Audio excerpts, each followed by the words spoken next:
Just give us that chair. It's a bit of a lag sometimes on the live stream. There we go, chair is ready to go. Good evening all, and welcome to tonight's Place Committee. Can I hand over to Mark to take us through the housekeeping, please? Thank you, Mark. Thank you, Chair. Thank you, Committee. I'm just going to go through some of the housekeeping rules prior to starting the meeting. May I remind everyone present that this hybrid meeting is being live streamed as well as recorded via the internet, and this recording will be archived for future viewing. Could all participants please mute themselves when not speaking in order to avoid any background noise or feedback whenever participants are speaking. If a participant wishes to speak, can they please raise their hand in the chamber or by using the remote raised hand option. If a participant raises their hand via the remote function and is not subsequently invited to speak by the chair, please could they turn their camera on to indicate or place a message in the chat function. When invited to address the committee by the chair, please could all participants ensure that their microphone and camera is on to ensure that they've been seen and heard when actively participating.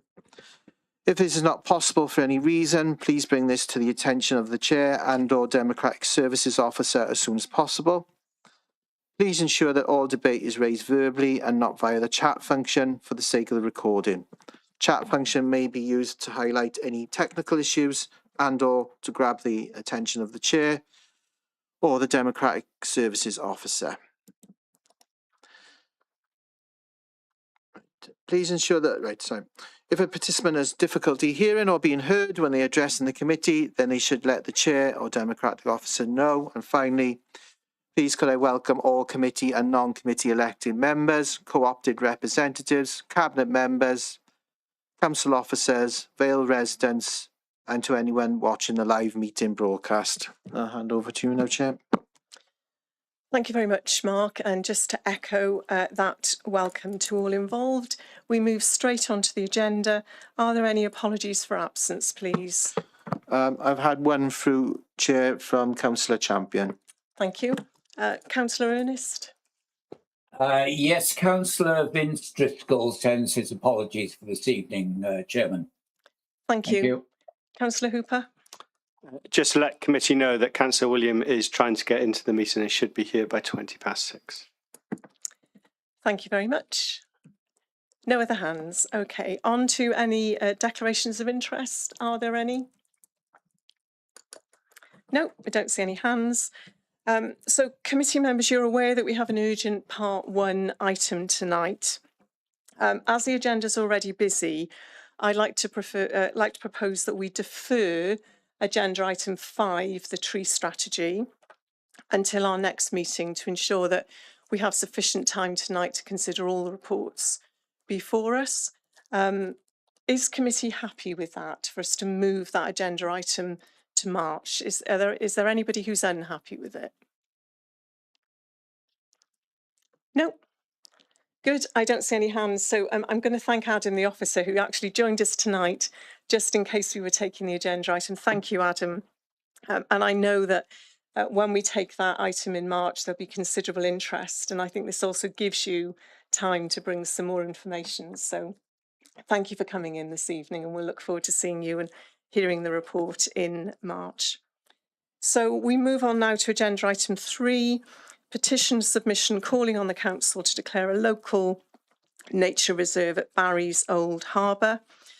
This report is before us tonight for our consideration, with any recommendations going back to Cabinet. And Mark, I think you're going to introduce this item for us. Yeah, that's correct, Chair. I'll just do a brief introduction and then I'll hand over to the lead petitioner who joins us tonight as well, and then it'll obviously be over to committee to debate. As the Chair has already alluded to, this report, the purpose of this is to allow the Scrutiny Committee to consider a public petition submitted relating to a proposed declaration for a local nature reserve to be located at Barry's Old Harbour. On the 6th of May 2025, a petition was received from Mr. Curtis on behalf of the Barry Action for Nature group, calling for the council to declare a local nature reserve at Barry's Old Harbour to help protect local wildlife. As the petitioner, Mr. Curtis has been invited tonight to present the petition at the meeting. in line with the council's petition scheme, where he will be afforded 3 minutes speaking time in which to address the committee.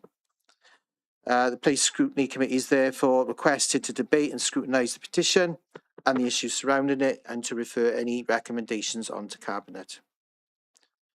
And just by way of some key issues for consideration, I won't go into what the petition exactly states, because I believe Mr. Curtis will obviously go into the detail of that and some of the reasons behind it. A key reason around this petition is the importance of wildlife throughout the UK, the risk of destruction of key habitats, and therefore there's a need for LNRs to reverse this trend, which obviously the Barry Harbour proposal fits into that.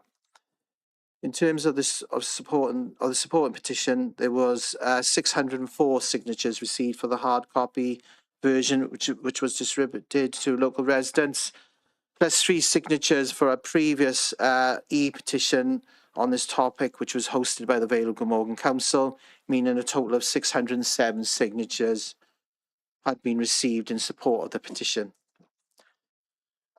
In response to the petition, the Director of Place, the Head of Service for Neighbourhood Services and the County Ecologist have been requested to provide information regarding the Council's position and proposals, and they're set out in the main report, which would cover a few different areas, which hopefully committee have been able to read.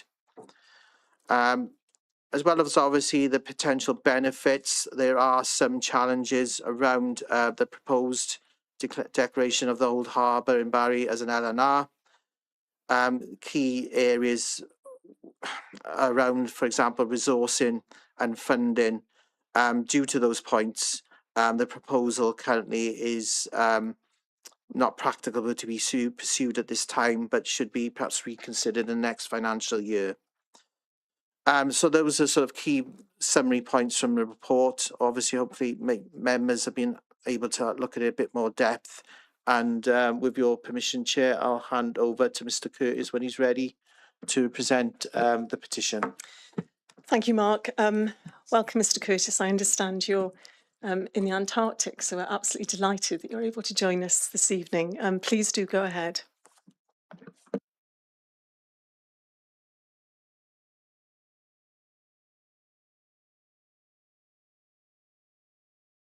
Hi, Mr. Curtis. I do believe you joined earlier. If you press your permission to speak button. Yeah, oh, hang on. If you press it again, I'll just leave it for a minute. It should come through. Yeah, you're coming through now. So when you're ready, you've got 3 minutes to obviously present your case as part of the petition. Yeah, you're coming through now. That's great. Thanks, Mr. Curtis.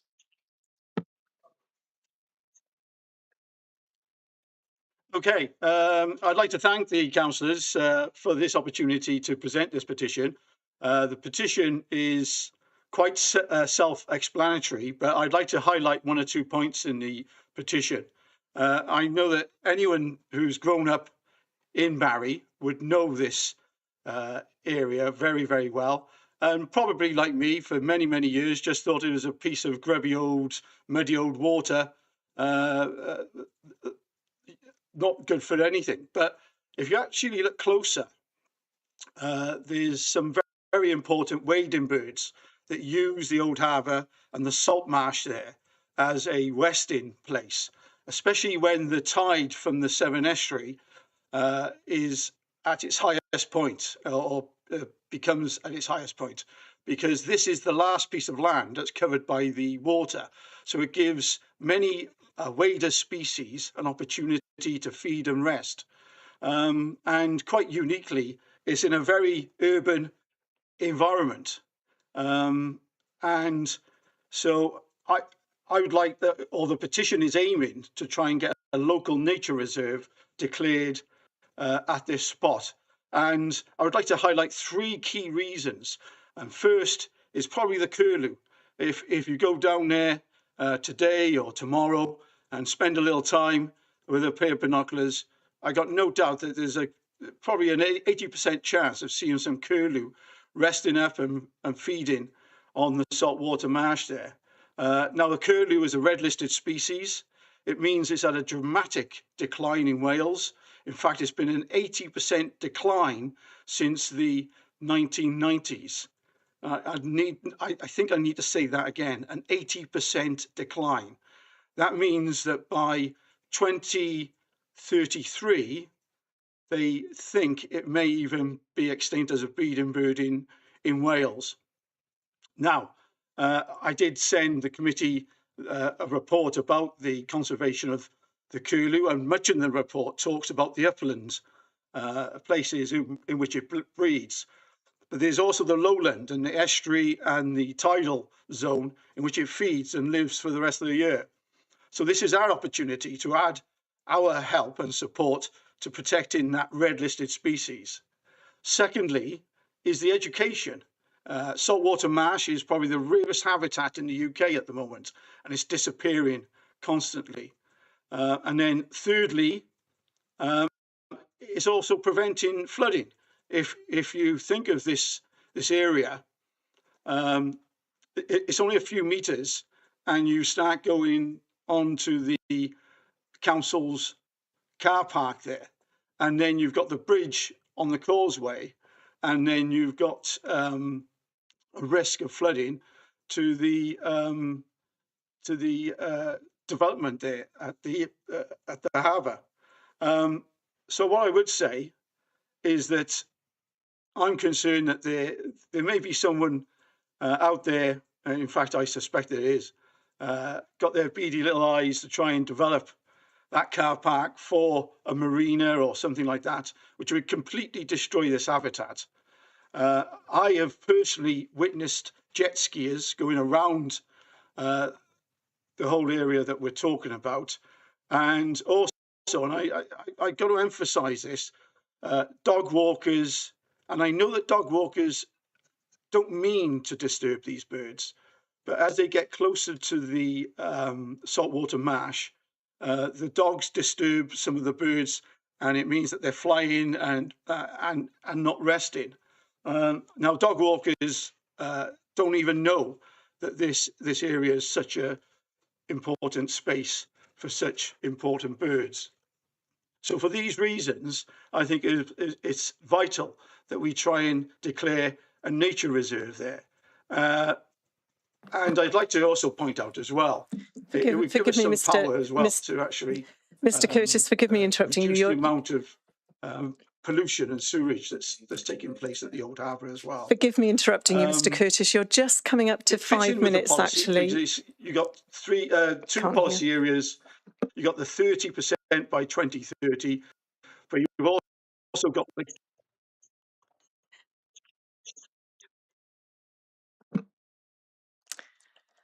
I think we have a lag, Mr. Curtis, in time, which is completely understandable. Just to point out that you're actually at 5 minutes, so I do need to ask you to draw to a close. Thank you.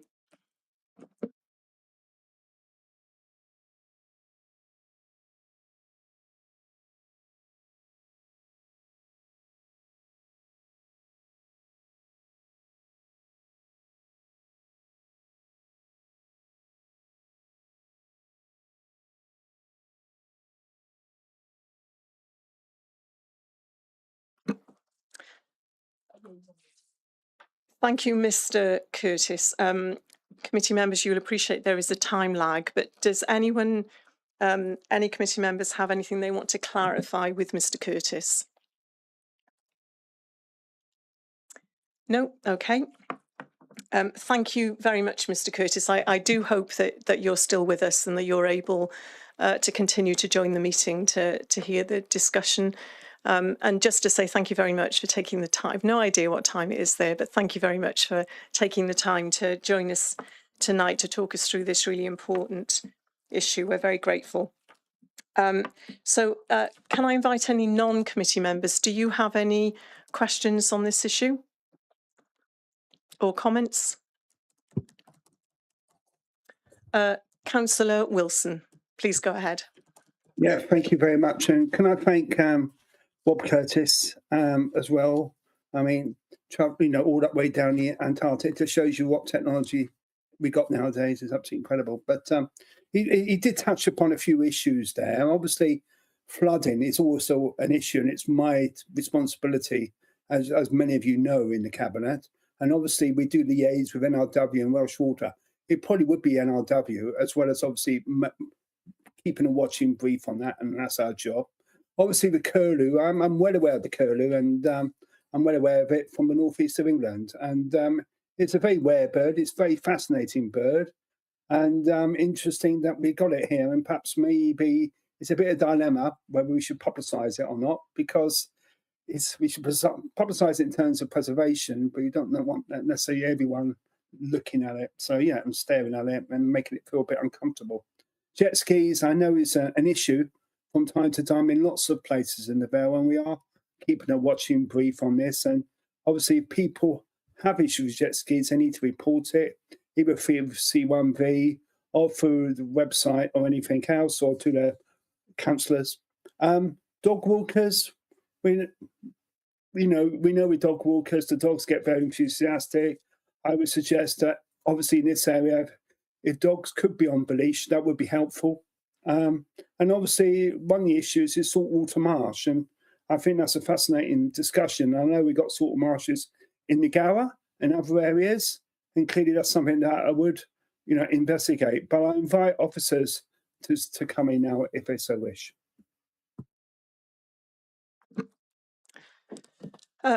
Thank you, Councillor. Any other non-committee members want to come in on this issue? Councillor Johnson. Councillor Johnson. Thank you, Chair, and thank you to the petitioner on this. It's a very interesting issue for us, for the committee to be debating and for the council in general. I'm just wondering, really, into taking a step backwards, just if officers could could explain to us what what the actual meaning and implication of a local nature reserve is in terms of what protections that offers, what it requires the council to achieve, and what the resource requirements therefore are in order to do that, and really what the pros and cons of of giving that designation to a piece of land, in particular, within an urban area like Barry. I think that would be, just getting that background, I think, would be helpful for the wider debate afterwards. Thank you, Chair. Yeah, thank you, Councillor Johnson. And can I just add something specific to that? The report sets out the issues that need to be considered if the site were designated as a local nature reserve, including sufficient wildlife value. And I think it would also be helpful to understand how is that defined within the purposes of an LNR. I don't know who's going to take that question. Colin, Marcus, you're going to come online, and I think Colin Cheeseman, the ecologist, is online as well. So Marcus, do go ahead, please. Thank you, Chair. I was going to just introduce Colin. This is Colin's areas as the council's ecologist, or certainly until just before the end of the month as the council's ecologist, as he is leaving us and moving on, or retiring, I should say.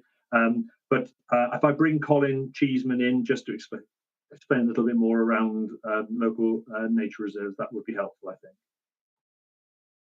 think. Thank you, Marcus. Welcome, Colin. Please do go ahead. Right, hello everybody. We have 3 local nature reserves in the Vale of Glamorgan already. 2 are within the existing country parks, and the last one is at Cwmtalwg.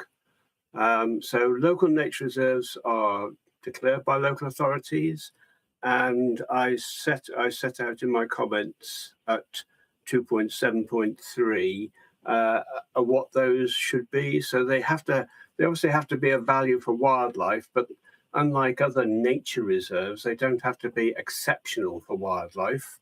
But there should be a clear idea of what you're trying to achieve by designating them as a local nature reserve. So that's about having an idea about what you're going to do on the site, how you're going to manage it, how you're going to engage the local community with it, how people are going to be educated about it, engage the public, and have some idea about what the costs of all that is going to be. So those are the sort of things that you need to consider when you're looking at designating an area as a local nature reserve. There isn't a cut-off in terms of its wildlife value. I mean, Cwm Talwg is an area of woodlands in Barry. It's not particularly rich in wildlife, but it's obviously of importance to the local community, and the council at the time thought that it was worthy of protecting it through this designation. I would also say one more thing, which is additional to the report, is that there is a review of the local development plan undergoing at the moment. And as part of the coastal project that we ran the other year, we looked at coastal sites of importance for nature conservation. So Barry Harbour in its entirety qualifies under the criteria for sites of importance for nature conservation. So it has been included in the revised list of SINCs, sites of importance for nature conservation, in the new report. And if that is carried through to completion, then it will have some protection, but only a protection within planning, no other protection either for the wildlife that's there or anything else, nothing to do with education or in community engagement.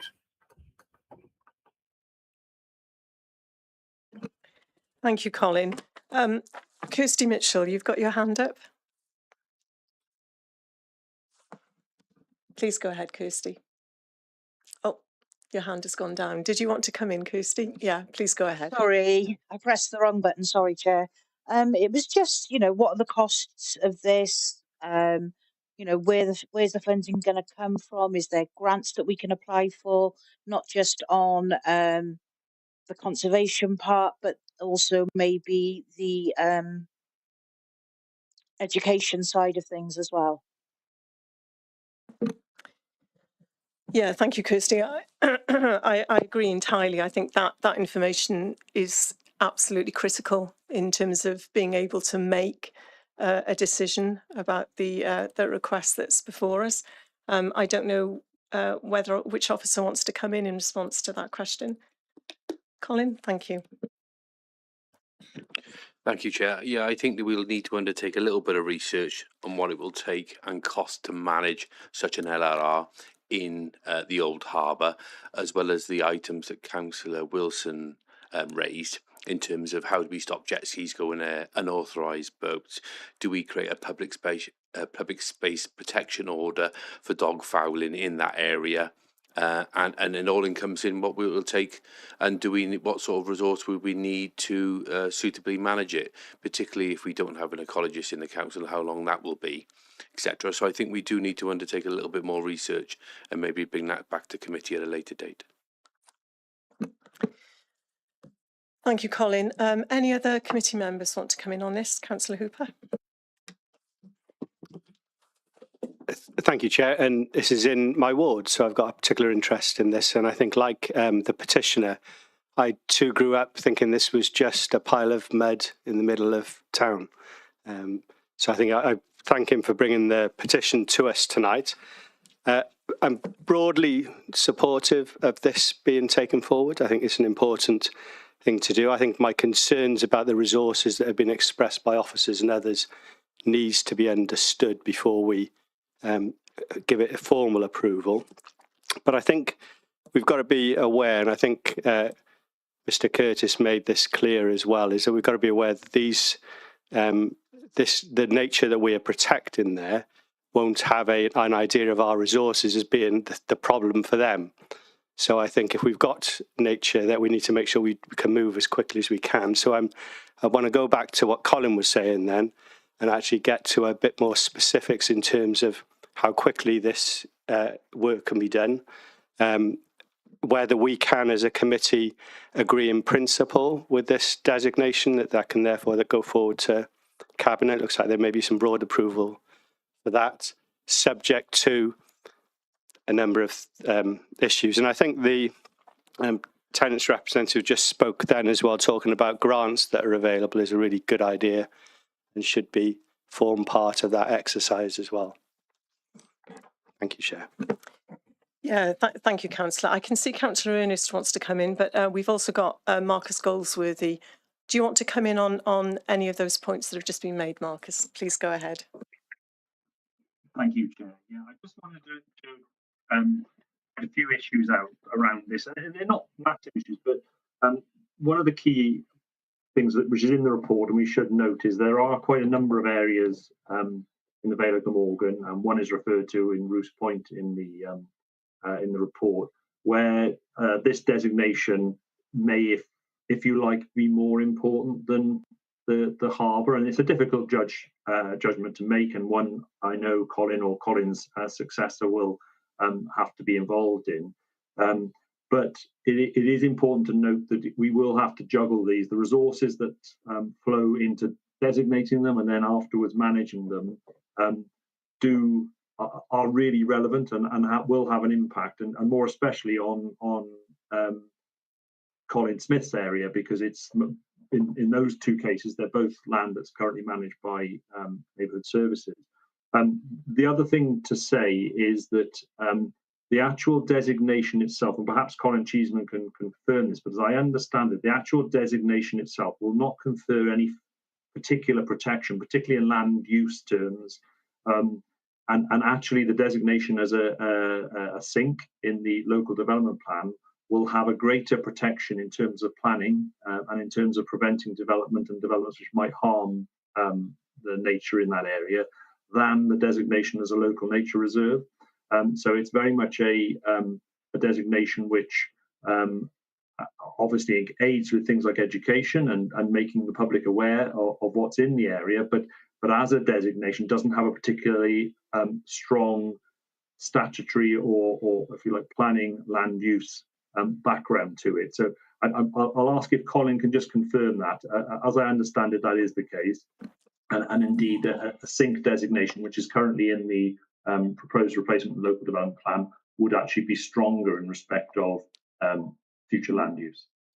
Yeah, thank you, Colin. If you could come back in on that, please, and I'd like to understand a bit more about that. I'm sure other committee members would as well. And is it an either or situation? Is it an LNR or a sink, or can it be both? If each designation is offering a different protection, can they run alongside each other, or is it either or? If you could come back in on that, Colin, that would be really helpful. Thank you.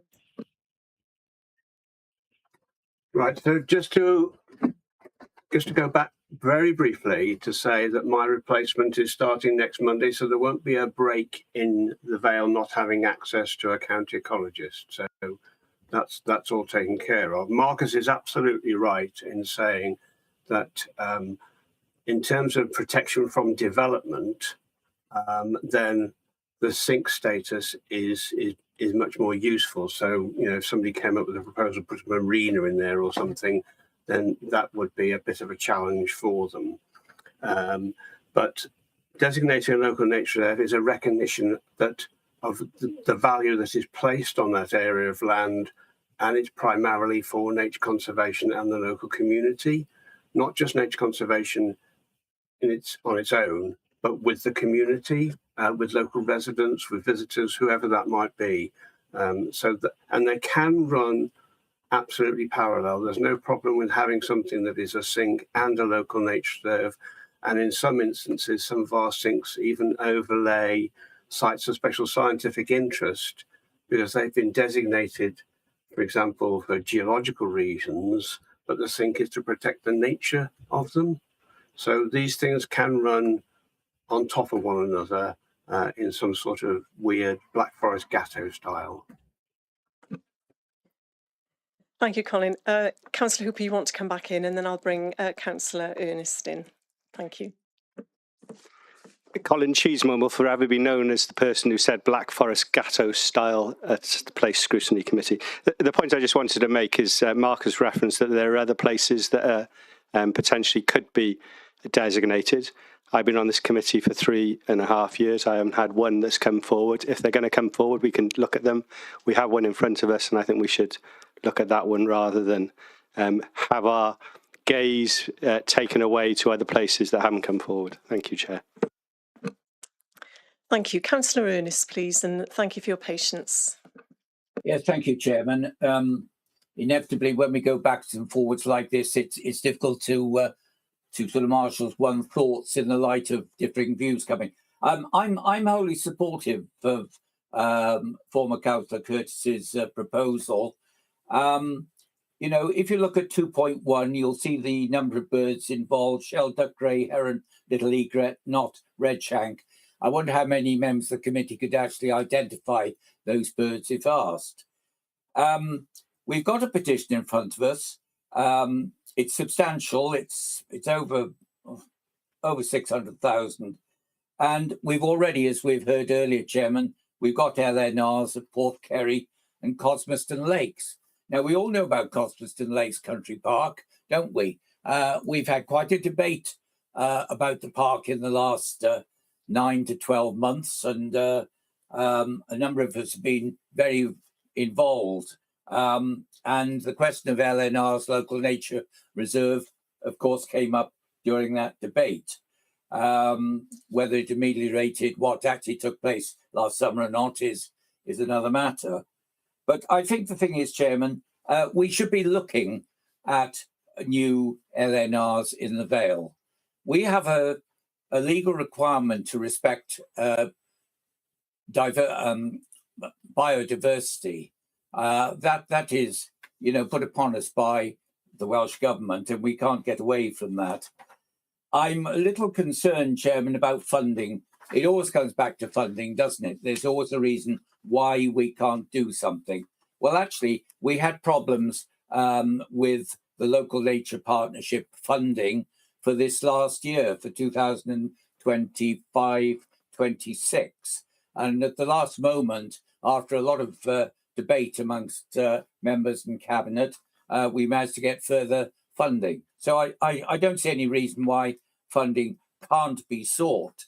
As regards Roost Point, well, Roost Point may well be another option, but we're not asked to look at Roost Point tonight. We're asked to look at Barry Old Harbour.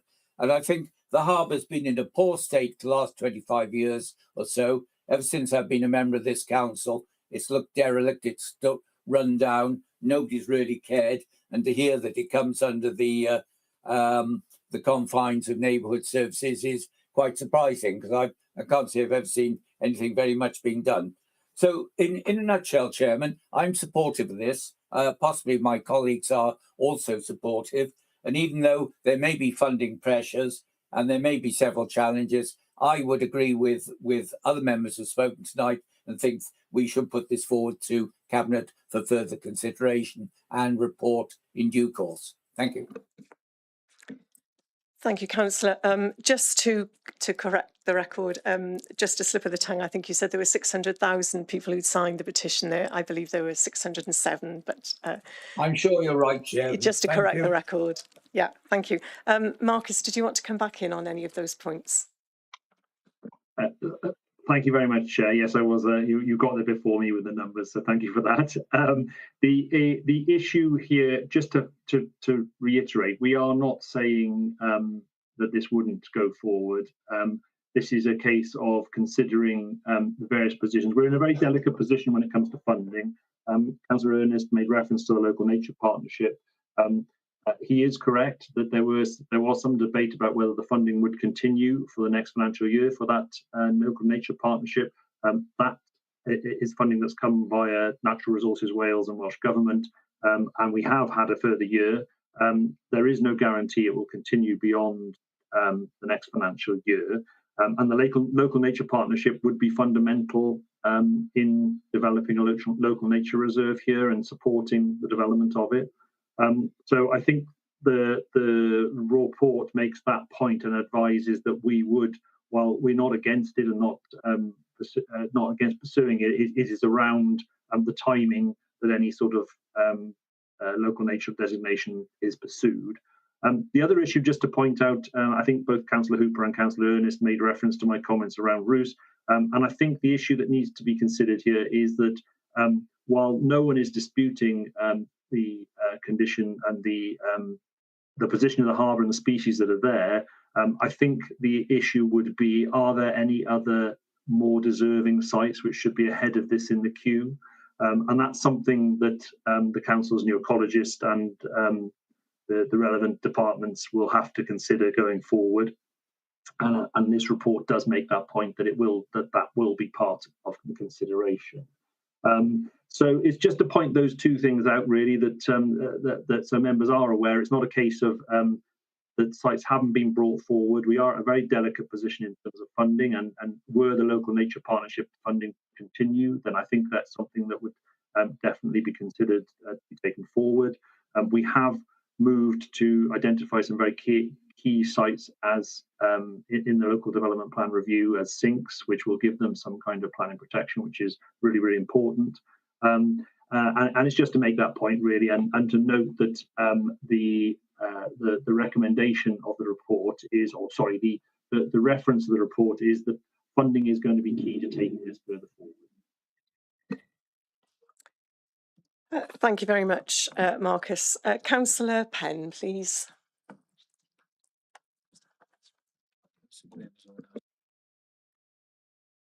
Thank you, Chair. Hear me okay, yeah? I can. Just before you begin, Councillor Sure. William, we can see that you've joined us. You're on screen, although not. We can't see you, but you're taking up half the screen. So if you could just press your button to take yourself off screen, that's great. Thank you very much. Apologies, Councillor Penn. Please go ahead. No problem. Thank you, Chair. I started fishing at the age of 6, sea angling, and have fished since then in different forms. I know perfectly well how rich and diverse our intertidal zones are along this coast. If you spend a bit of time, rooting around through the seaweed and things like that, it's amazing the things you can find. I think a bit of further research needs to be done on the Old Harbour to identify any other resident invertebrates and other species. I think the proposal for planting of seagrass would be incredibly beneficial. And doing a little research, it shows that seagrass is, again, like salt marsh, is a rare habitat in the UK, and actually increases biodiversity greatly, as has been seen in Dale and Plymouth Sound, I believe, where they've done lots of seagrass planting.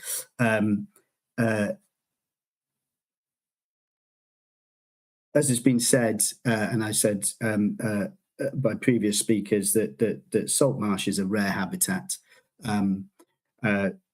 Since we lost, in '99, I think it was, the mudflat area and all those feeding grounds of Cardiff Bay, any increase in the sort of salt marsh intertidal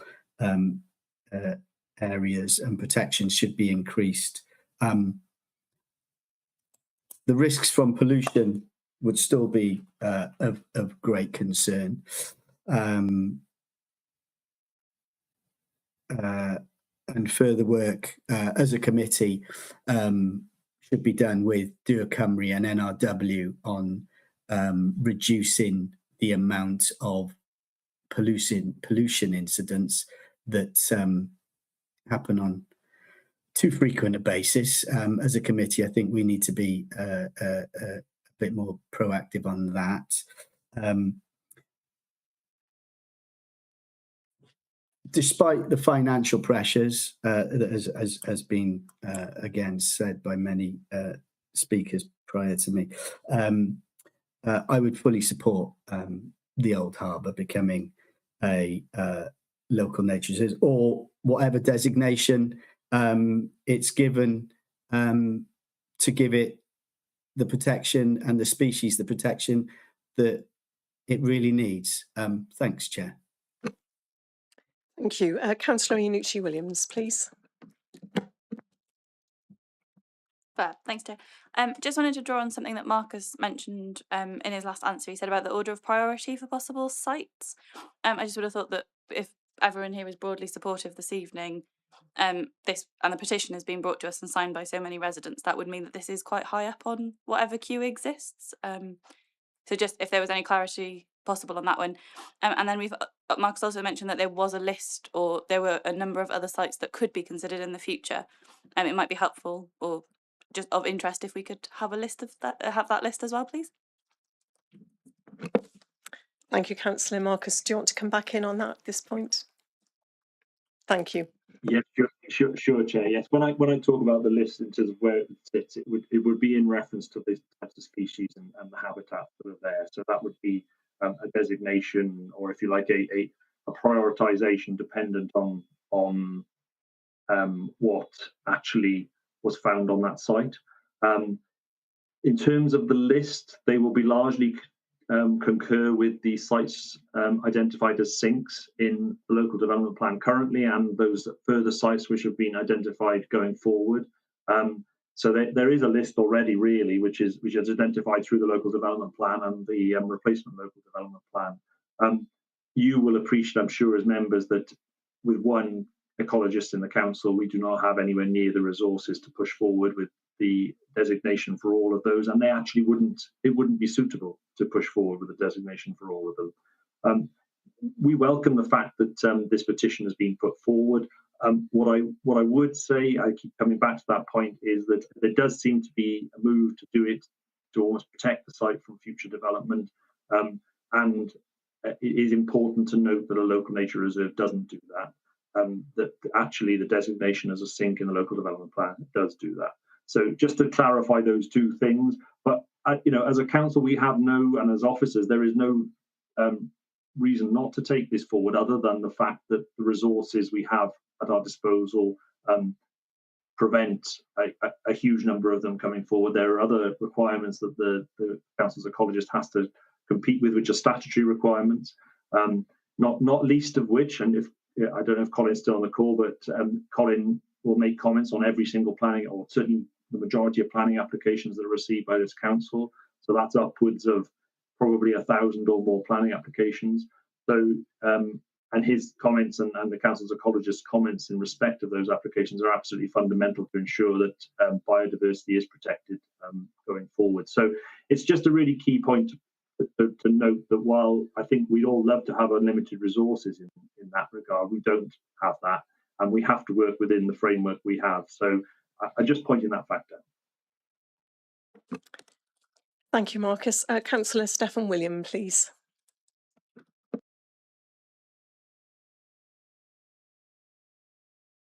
We can't hear you, Councillor.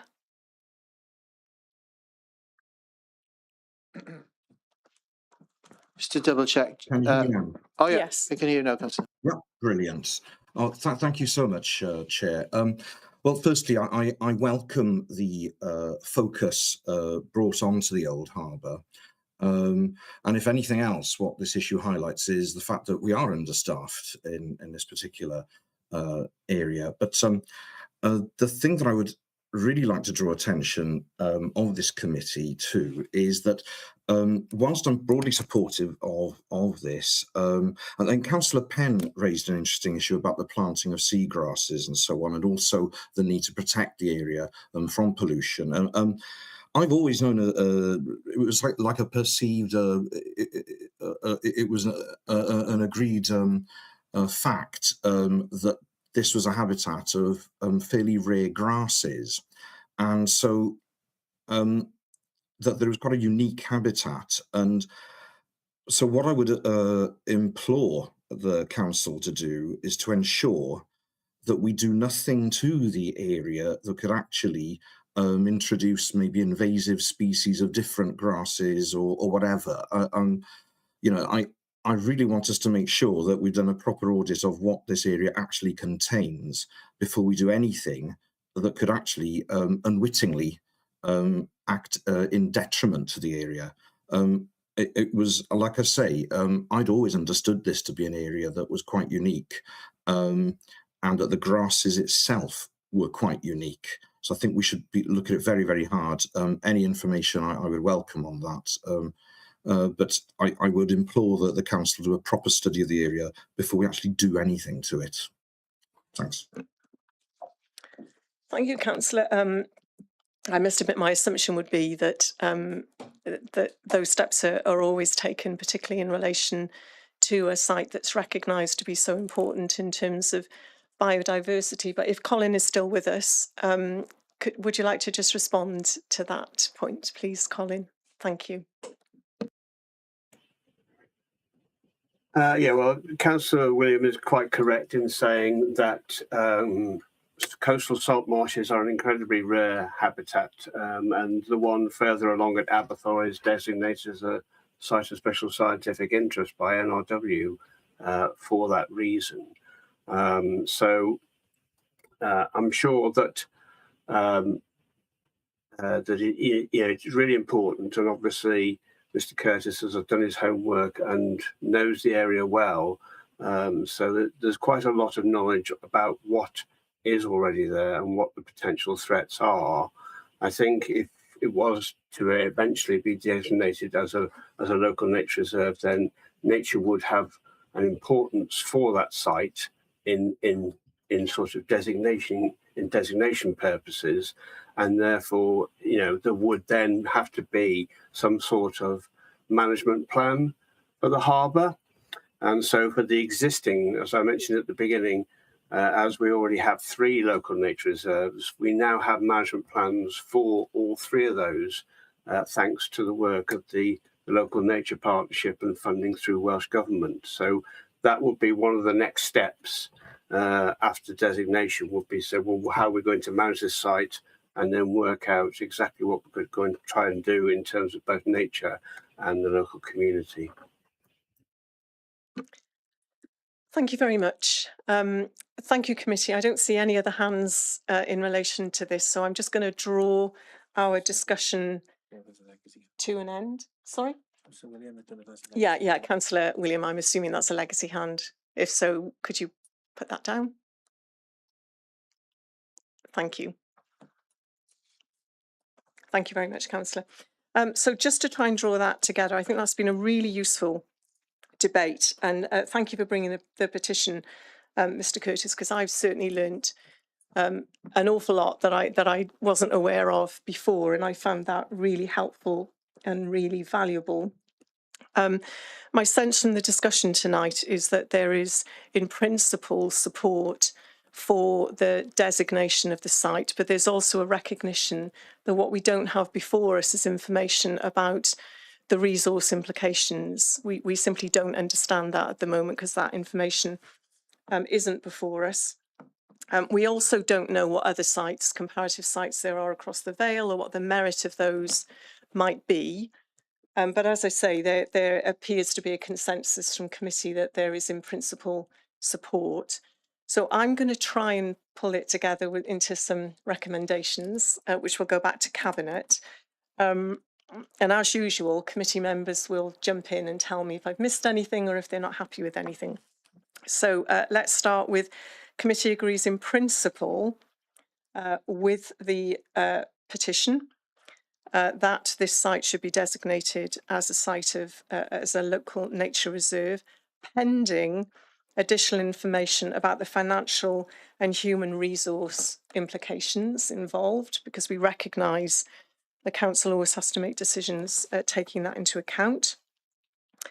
I'm also going to suggest a recommendation that a report setting out that information should come back to this committee and should include details of the comparative merit of alternative sites, so that can be considered alongside this site.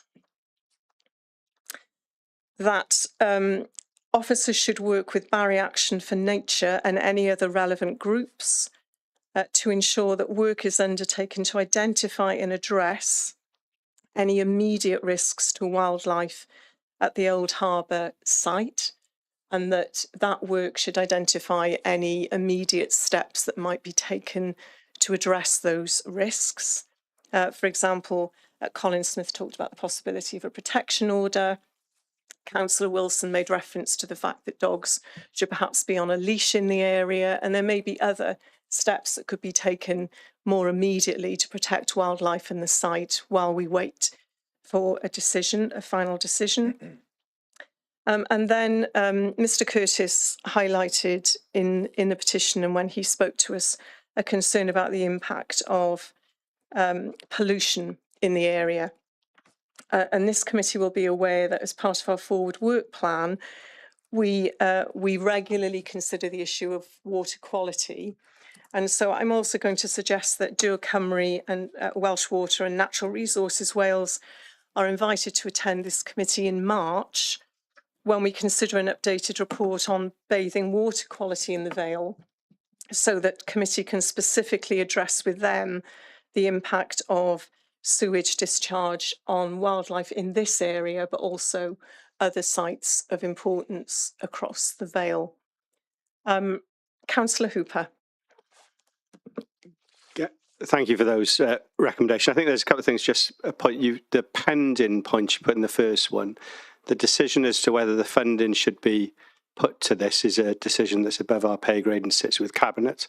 So I think it shouldn't be that we're not making the decision on funding. We agree with it, but we want to have more information so the funding figure is in there. So I think that's probably a wording issue.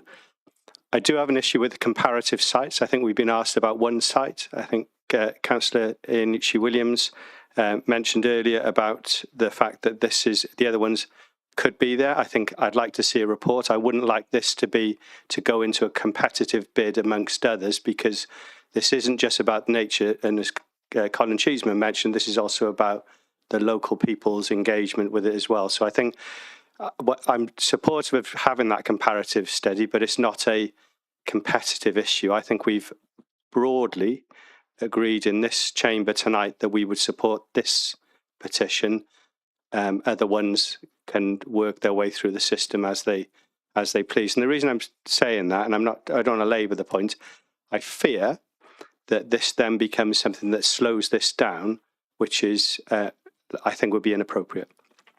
Thank you, Chair. Thank you, Councillor. I'm going to try and get to recommendations that we can all agree with in committee, because I think there really is broad agreement on this issue. So I'm going to reword these recommendations to take a point of that. I am going to include the issue of needing to have information about resources, because that's clearly critical. That's also something that officers have made clear would be part of the process. On that basis, I also do think that my understanding is that any report would have to consider, or at least would have to give information about alternative sites, because again, that is part of the process of declaring a local nature reserve. So let's have another go. Councillor Ernest, is there something that you want me to consider before I sum up? Go ahead. Yes, Chairman, there is. I'm broadly in agreement with Councillor Hooper in his remarks a moment or two ago. We have a petition in front of us in respect of Barry Old Harbour. We're not talking about Roos Point. We're not talking about other sites. This petition is specific to this.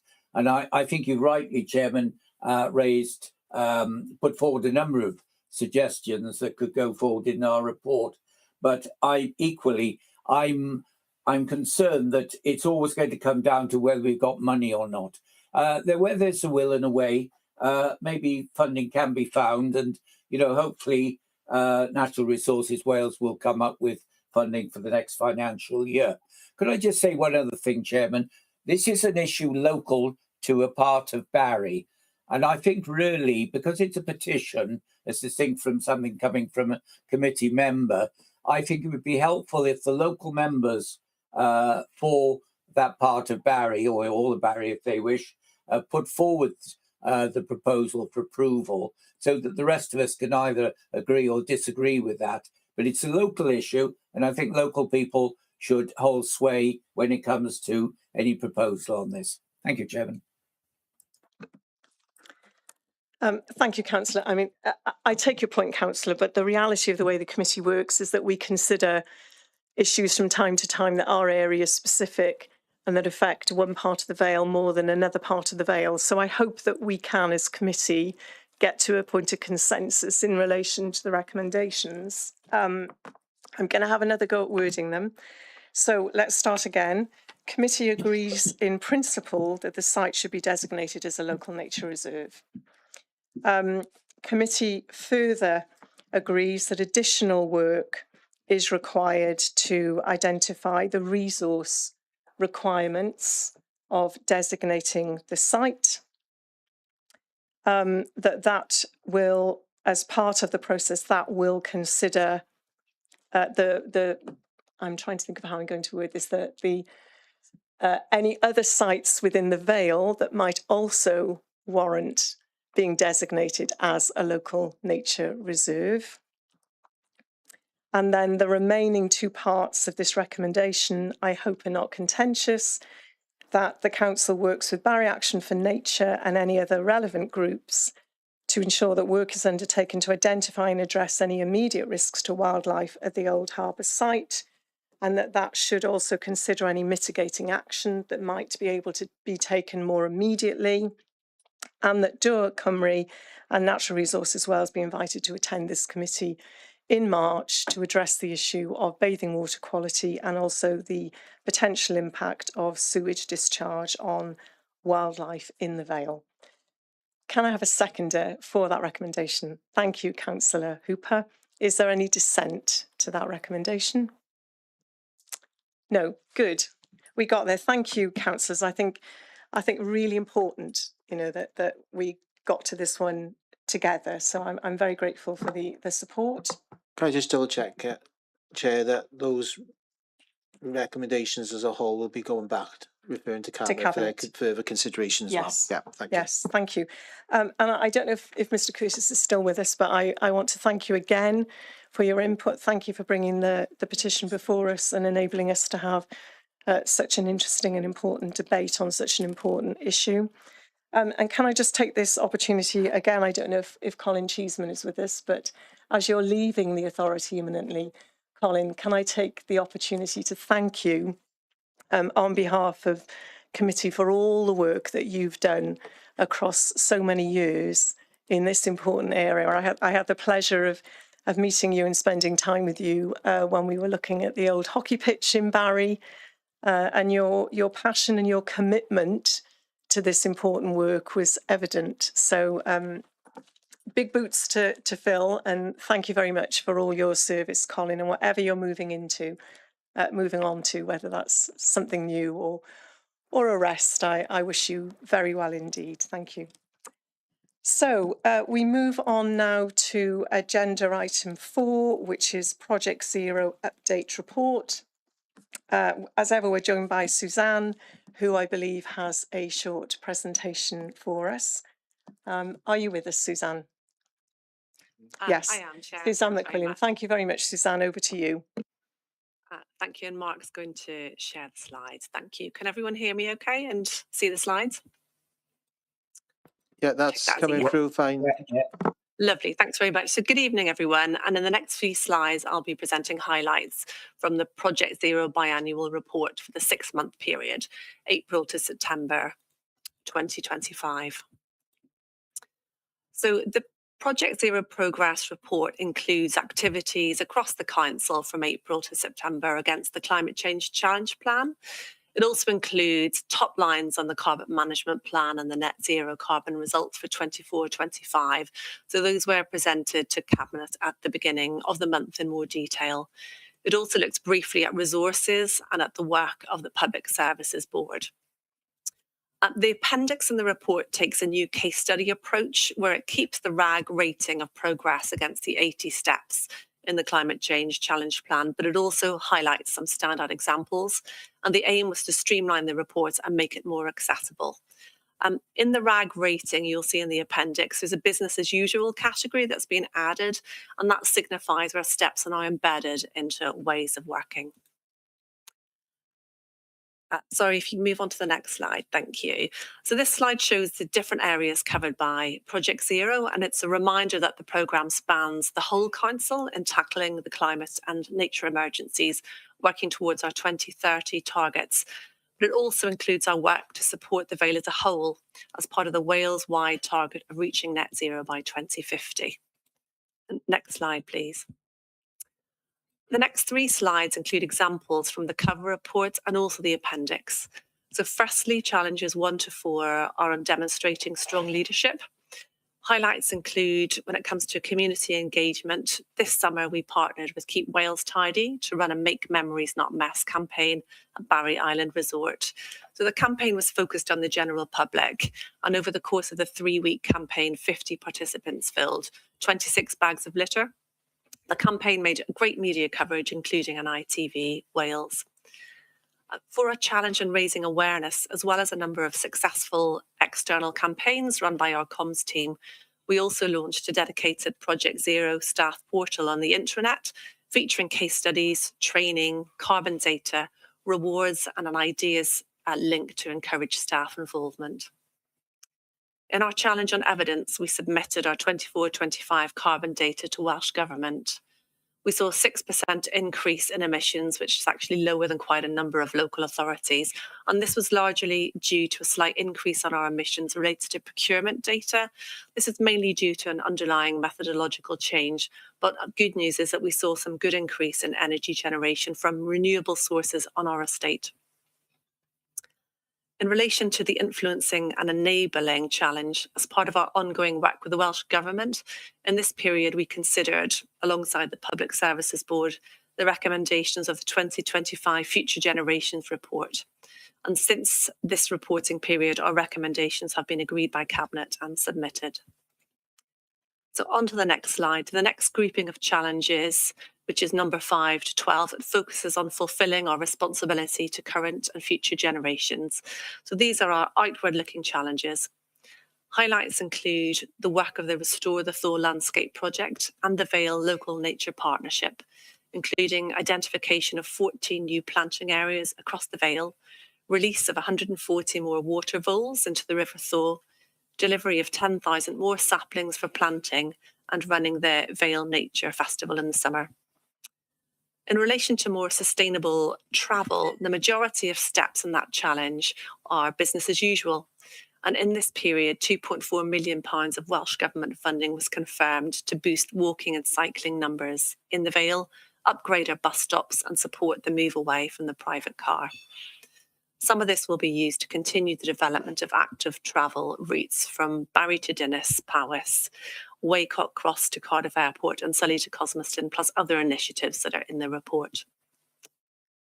Raising awareness of food producers and businesses has been a priority during the period. The Economic Regeneration Team, in collaboration with Visit the Vale, launched the Vale Food Producers Directory in May to promote local producers, shops, markets, and cafes. The 3rd annual Food Vale Festival was organised by Food Vale. It ran in the summer and attracted around 1,000 visitors. The festival featured more than 20 businesses, hosted around 50 events, and was a great success. In our waste challenge, the soft plastics pilot funded by the Welsh Government and supported by WRAP began in April 2025 with collections from around 16,000 homes in the Southern Vale. Far exceeding expectations. Between April and November, around 60 tonnes of soft plastic has been collected. So this would previously have gone into black bags in the general waste stream. But this pilot has had really positive response from the public. Following past delays due to lack of capacity, there has been some progression in this period on the development of an updated local flood risk management strategy and flood action plan, with consultants undertaking assessments and appraisals to support in this period. The strategy will be completed and will go out for public consultation in the next reporting period. So in relation to supporting energy reduction outside of the council, a new local area energy plan officer is now in post to take this work forward. In addition, the regeneration team has led the council's partnership with independent experts to bring solar together to eligible homeowners across the Vale. Almost 150 homes had work done under this scheme in this period, with over 1,000 solar panels and almost 100 batteries fitted with homeowners.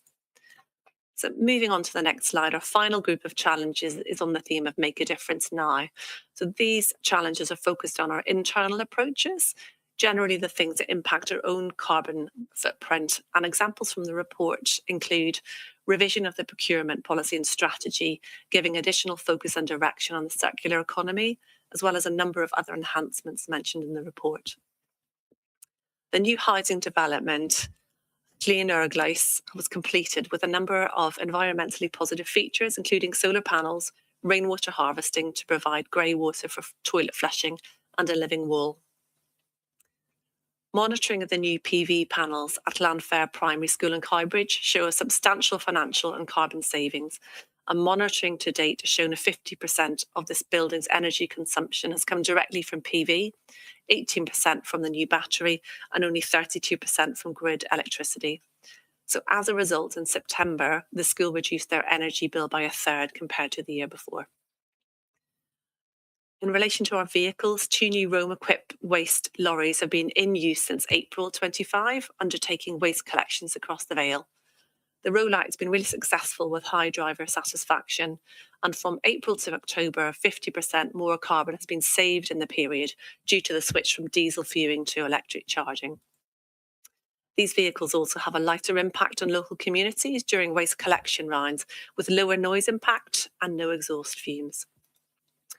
So moving on to the next slide, looking at the progress right across the 18 challenges, there are 80 steps reported against an Appendix A. Project Zero is a phased programme, so we aren't expected to see progress against all 80 steps in each reporting period. But during the 6 months, 53 steps are now business as usual, the new category, or on track.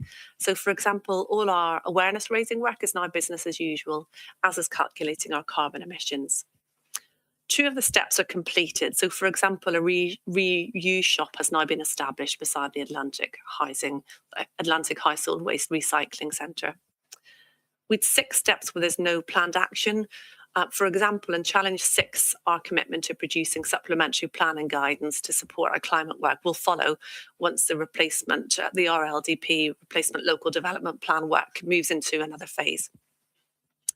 9 steps have shown slower than expected progress. For example, in Challenge 9 on food, as a result of poor weather and harvests, a number of Vale farmers were unable to supply Big Fresh with vegetables under the Welsh Veg in Schools project. In Challenge 14, our optimised retrofit programme in social housing was delayed because a contractor pulled out. So that's just a couple of examples of why some steps have been slower than expected.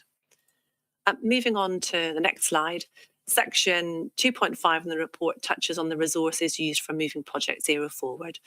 Much of the work reflected in this report is resourced within existing capacity, supported by established internal budgets, annual capital funds and external grants. So several decarbonisation schemes were delivered in the 24-25 capital programme, including the installation of air source heat pumps and PV panels in 7 council sites, including residential homes, schools and leisure centres. More is planned for delivery by the end of this financial year. So looking forward, there are decarbonisation schemes on the capital programme totalling over £2.4 million. And then moving on to our last slide, finally, the Public Services Board Asset Management and Climate Emergency Subgroup meets quarterly and brings together all PSB partners. This is co-chaired by ourselves and Natural Resources Wales. And work in this period included the appointment of consultants to undertake a Vale PSB climate change risk assessment using shared prosperity funding.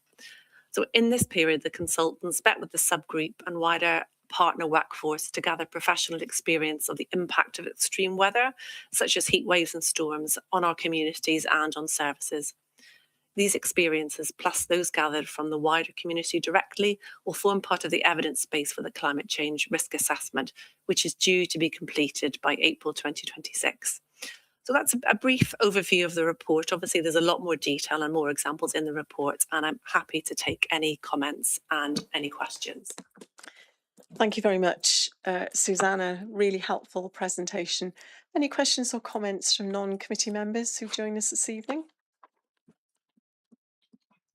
No, I don't see any hands. Councillor Iannucci Williams, please.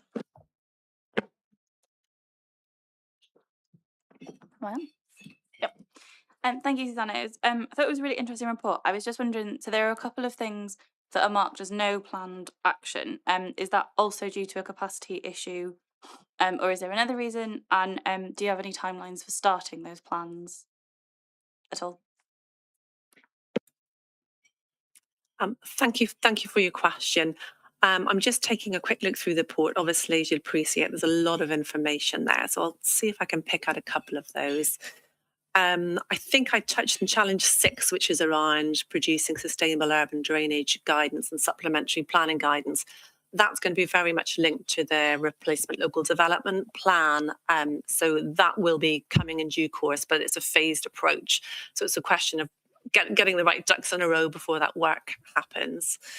Taking a look through the rest of the report then, we've got in challenge 9 working with community groups the green infrastructure plan. So again, work on the green infrastructure plan will follow the replacement local development plan. So quite a number of our steps kind of fall behind the RLDP. I'll just check. We have a challenge then an 11 around encouraging the reuse of rainwater where possible. So we're aware that we do some really good work within the council, for example, in our social housing building around reusing rainwater, but we're aware that we haven't done so much work reaching out to the community. So that is something on our radar to look at in more detail at Project Zero Board. We'll be putting that on our agenda in the next meeting or two. Then challenge 12, there are a couple that are no planned actions. So that was no planned actions during the previous 6-month period. Now that we have our local area energy plan officer in post, we imagine once she's in and once she's had some time to build her own work plans, that we'll see more action happening in challenge 12, but that will take time until she's fully brought up to speed with her role. I'm checking if there are any others in the report. I think there aren't, so I hope that answers your question. Thank you very much, Susanna. I'm sat next to Councillor Iannucci Williams. She assures me that does answer her question, so thank you. Councillor Elliott Penn, please.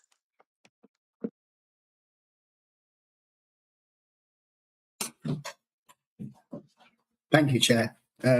Thank you, Susanna. Just a few comments and one comment stroke question at the sort of end of it. I think praise must be given for the increase in the recycling rates, even though it is a small increase. And I suppose the, 0.2% of 55,000 tonnes of curbside collections going to landfill, that should be really welcomed. 0% would be even better. It'd be really great if we could get to not actually putting anything in landfill.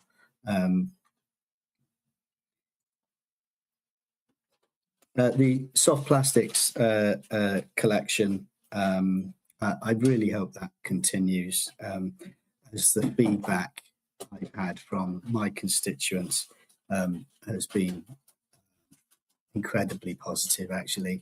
A lot of, before the soft plastics scheme, most of the stuff that we were putting as a household in the black bag was those soft plastics that couldn't be taken by the recycling teams.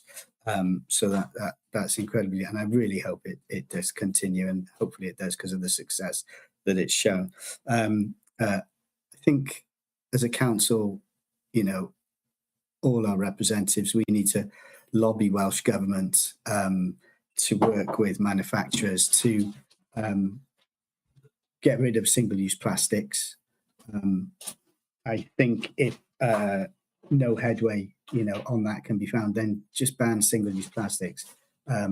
Just take them out of just take them out of the issue. In my view, I think that would be really beneficial and reduce a lot of stuff that gets needlessly manufactured. You know, vegetables don't need to be wrapped in a piece of plastic. We really need to make a change to the way people travel. Reducing car journeys is I think really important. We don't need to be building new roads, as has been talked about, but actually reducing the amount of car journeys. we really need to increase the provision of bus services in the Vale and making it easier for people to leave their cars and actually get on the bus. And I know that's a really difficult thing, and we did put provision in to help fund bus services in the Western Vale. How that continues, again, is above my pay grade. But increasing bus provision, reducing fares as well. I mean, reduce fares on rail, that would really help. I know that children do travel for free on Transport for Wales with a fair paying adult. You know, as a family, that really helps us to use the trains more. Making it easier for people to cycle, to commute, again, would really reduce car journeys. I have to say, I've done this a few times myself. Cycling from Biglis roundabout to Dinnis or the other way is a scary prospect, really, especially at night. And I think that puts a lot of people off commuting from Barry to potentially Cardiff or Penarth. I mean, it's a long way round to go via Lavernock Road. The cycle path that's been proposed really needs to be built along that stretch. I think it would be quite well used. And just coming on to Challenge 14, greater work. Councillor, forgive me, Councillor, forgive me interrupting you. You're coming up to 5 minutes. And also just to say there's a large amount of background noise while you're speaking. It's a little, hang on, it's a little difficult to understand you. So if you could just draw to a close. Thank you. Apologies if my connection is not great. All it was Challenge 14 on improving the energy efficiency of our existing council stock. Maybe an increased use of local companies could speed this up. If that could be organised, it would also keep some money in the local economy if local companies were used. Sorry, Chair, thank you. Thank you, Councillor. I think some of the issues you raise will actually be picked up in a report that we're receiving later on in the committee when we talk about the new street scene strategy. I also suspect that some of the other issues might fall outside the purview of the report, but I want to give Susanna an opportunity. If there's anything that you wanted to respond to in terms of Councillor Penn's comments and questions, please do come in. Thank you. Thank you, and thank you, Councillor Penn, I think, for that kind of very thorough, and it's great to hear someone that's so passionate about the environmental agenda as well. So that's very welcome. I think those comments I will take back. There's a lot of praise there that I'll definitely take back to Project Zero Board and take back to the relevant officers and teams.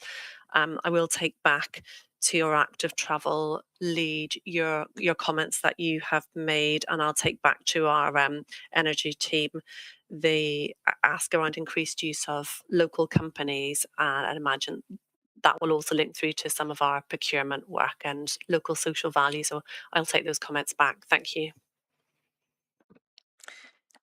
Thank you, Susanna. Can I actually, since you mentioned procurement, can I jump in with a question myself? So the report shows a 6% rise in emissions compared to 2023-24, largely because of supply chain emissions. Can I ask what arrangements we have in place to address those issues through our procurement and contracting arrangements? I assume they are in place, but if there's anything you could add to that, I would be grateful. Thank you.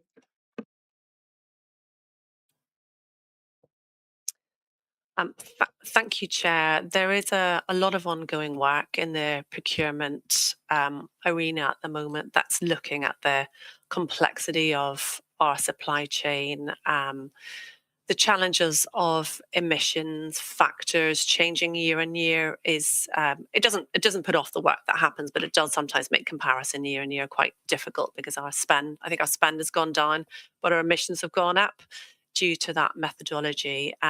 There is ongoing work. There's ongoing work on social value. There's ongoing work happening looking at contracts across the Vale and looking at streamlining contracts, looking at where perhaps teams are procuring from the same companies, but in different ways, so that standardization work is ongoing.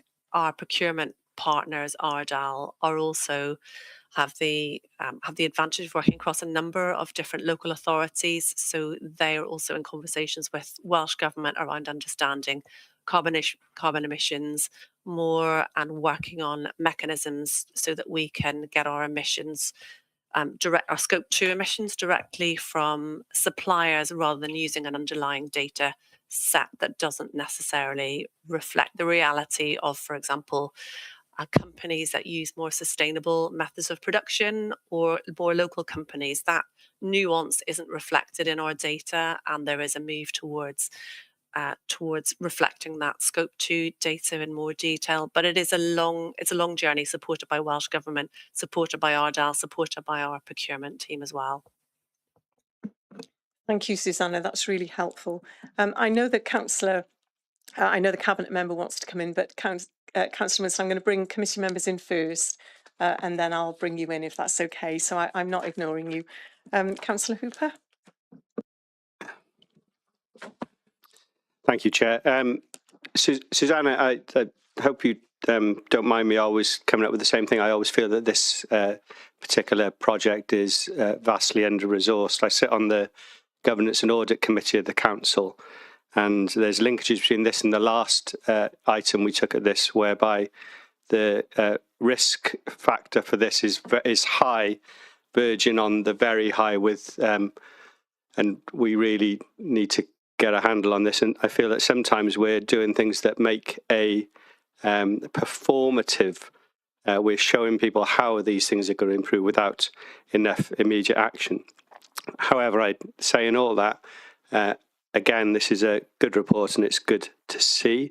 I'm just worried about where it's going. One thing I just want to get into in a bit more detail is the local area energy plan officer. I think that's a really important post to be recruited. I think their role is hugely strategic in terms of where this will be in the next 25, 30, 50 years in terms of the plans we've got for the local area. So I wouldn't mind a bit more information on that if you could provide it. Thank you.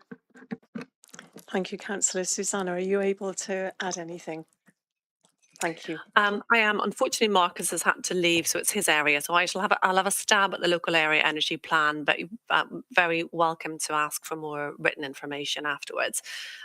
Local area energy plans have been written across regions. One was written with support from Welsh Government and with feedback and input from many different local stakeholders, and that local area energy plan has very much got a 2050 outward looking focus, working with businesses, working with communities, looking at infrastructure.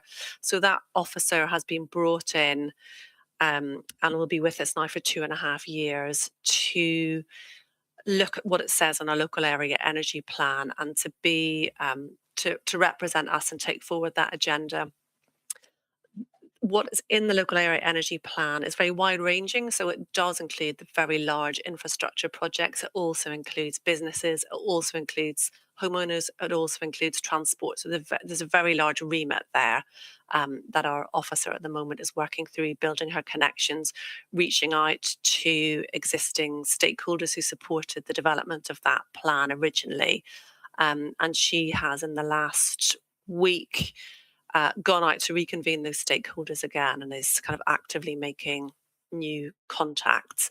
So the shape of that work, because she's in her very early stages, is still building. And as Project Zero, we're closely linked to the work that she's doing. So that's probably as much as I can share at this point, given that she's new in role. And as I say, Marcus will be able to provide more in-depth detail, but it might need just a little bit more time as she's bedding in. Thank you, Susanna. Actually, I can see Marcus is online. Marcus, do you want to come in on this issue? Thank you, Chair. I do have to leave really shortly, but just to add, I mean, Susanna's done a really good job there of highlighting where Rebecca, who is the new officer, has got to. Rebecca is obviously working within our own local area energy plan, but which has been partly funded by the Cardiff Capital Region and Welsh Government. And she is now working to establish links with other officers who've been appointed across the Cardiff Capital Region and throughout Wales to develop that plan. Just for a flavour of what she's doing at the moment, she's working on a response to a national grid consultation with Welsh Government on national grid connections going forward.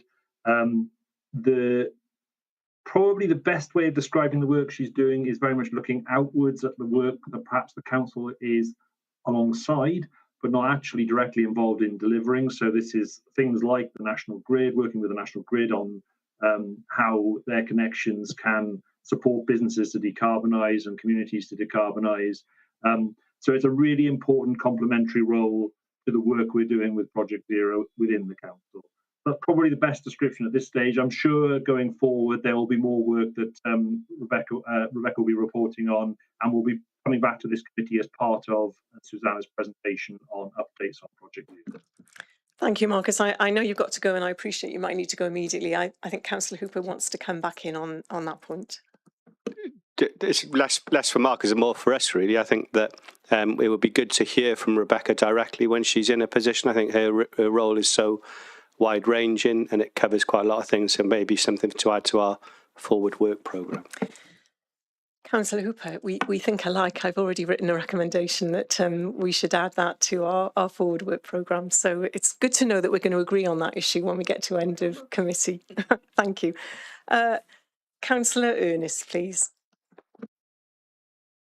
Yes, Chairman. I really just want to come back in on the question of active travel.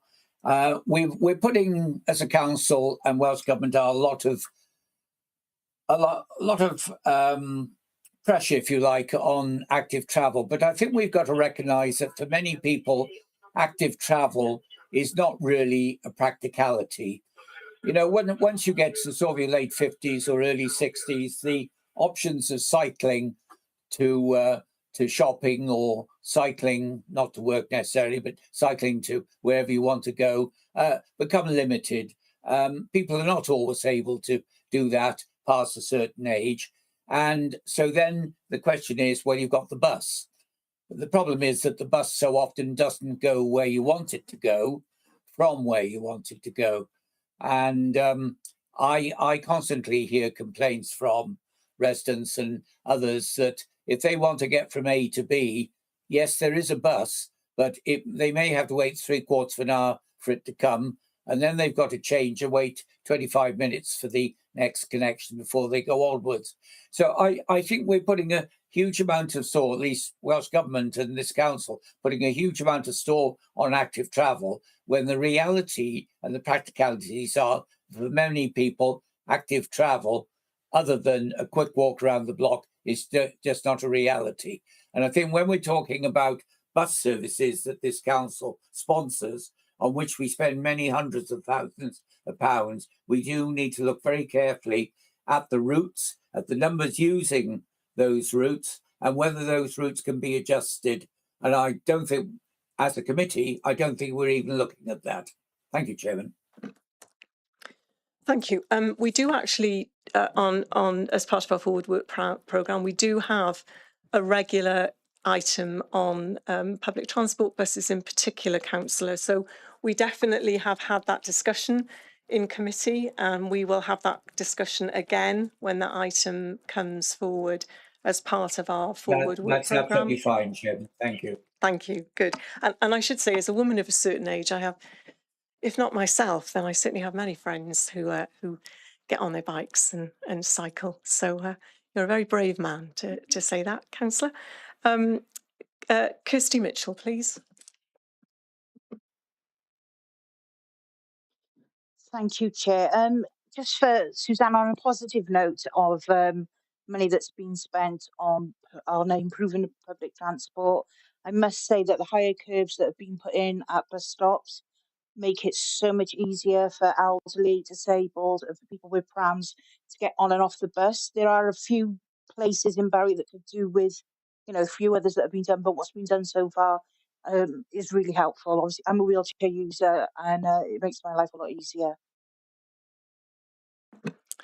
Thank you, Kirsty. That's really good to hear. I know officers and all those involved in that work will be really pleased to get that feedback. Councillor Norman, please. Thank you, Chair. Just reiterating what Councillor Ernest said, especially living out in the rural Vale. Our public transport here is diabolical, in some places non-existent.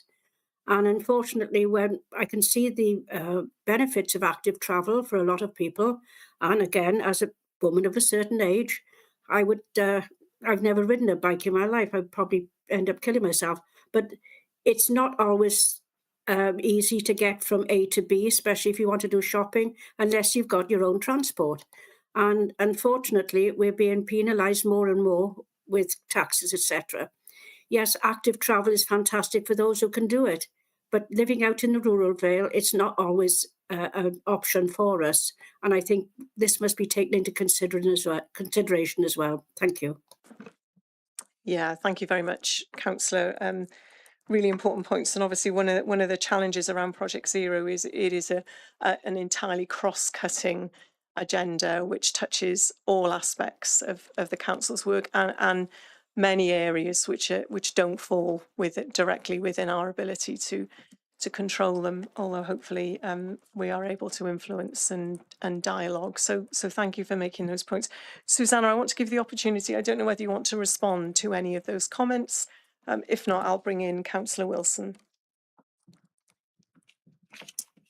Well, just to thank Kirsty really for her positive feedback on the curbs. That's great to hear, and I'll feed that back to our active travel officer. And yeah, thanks to the others for sharing the challenges, particularly around rurality and for older people accessing that. But Chair, as you said, that there is a session coming back on transport, so that will hopefully give an opportunity to discuss those types of elements in more detail.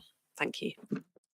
Thank you, Susanna. And Councillor Wilson, thank you for your patience, but you wanted to add some comments. Please go ahead. Yes, I do. I mean, the first comment I want to make is from Councillor Penn, basically.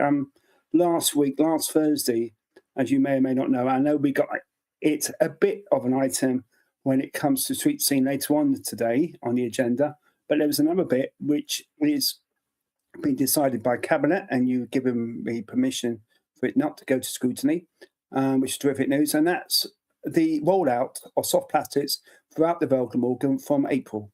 And I'm really pleased to announce that. So I can assure Councillor Penn and other councillors that will occur in April. And obviously there'll be more communication coming out on that. In terms of outstanding actions, anything that is yellow, the flood management plan, obviously I will discuss that with relevant officers to look at that and to make some progress on that. I'm aware that there's been delays for lots of good reasons. And obviously in terms of building services and the energy plan, and of course, that's partly also because of we have a plan, as you know, which has come to scrutiny, come to council, and that's the housing plan. So clearly, you know, these are areas that we are targeting, but I will be, and I also will be talking to Suzanne just to get a bit more information. So thank you. Thank you very much, Councillor Wilson. Thank you. Oh, Councillor Stallard, I think you're going to have the last word on this item. Thank you. Sorry, just quickly, I just feel I want to come to the defence of active travel really and say that I welcome the focus on active travel by the Welsh Government and by this council. And as Jane Norman said, is fantastic for those who can do it. And, you know, the more young people and children we can encourage to get into those good habits at an early age, I think the better. So I'm thrilled that we're spending money on it. And I'm glad to see it in the Project Zero report as well. Thank you. Yeah, I absolutely concur. Thank you very much, Councillor. Thank you, councillors, for that really helpful, interesting debate and discussion of the issue. Susanna, as ever, thank you very much for coming this evening and for presenting the report. Committee, I'll take us to recommendations. First two recommendations: that committee consider the progress and funding detailed in the report in Appendix A, and that committee considers our carbon emissions for 24-25. We've done that as part of the discussion this evening. Recommendation 3, that, and I'll take these two together, that the committee refer this report and any comments to Cabinet to be considered, that the report be shared with all elected members, members of the Public Services Board and all town and community councils for their information. And I will add the recommendation as discussed, as suggested by Councillor Hooper, that the local area energy plan and role of the officer and work being done is added to the committee's forward work programme if it isn't already on it. So I move those recommendations. Can I have a seconder? Councillor Iannucci Williams. Thank you very much. Thank you, committee. We've been meeting for 90 minutes and I'm very bad at giving us a break, but I am going to give us a break now. So it's 25 to 8. Can I suggest a 5-minute comfort break and we will come back at 22. Thank you.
Thank you. Yeah, it should be on. Are we back? Lovely, thank you. So welcome back, committee. And as agreed, we're not taking agenda item 5. So we move to agenda item 6, the coastal monitoring update. We're joined by Clive Moon and Colin Smith. And Clive, I believe you have a short presentation, is that right, to take us through? So thank you very much, and over to you. Thank you, Chair, and thank you for the opportunity to update committee on monitoring of the coastline with regards to flood and coastal erosion. Next slide, please. The Vale of Glamorgan coastline, over 45 kilometres of coastline ranging from 60-metre high cliffs to low-lying areas and gravel beaches. Obviously, this coastline is subject to ongoing erosion and coastal processes. Approximately 4 kilometres of the coastline is defended by hard defences. Fortunately, we have approximately 500, just under 600 properties at tidal flood or coastal erosion risk, but the vast majority are actually protected by some sort of defence or form of defences. The total value of land and property at risk is in the order of £16 million.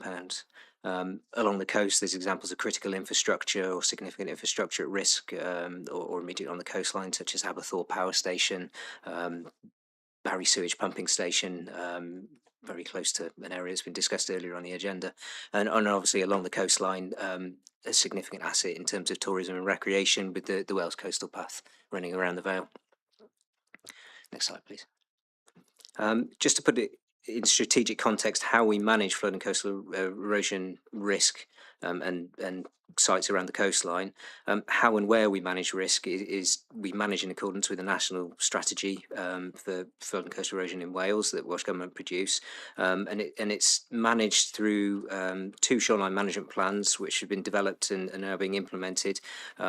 The Severn Estuary Plan running from Penarth down to Lavernock Point, and then from Lavernock Point to St Anne's Head covering the west of the Vale.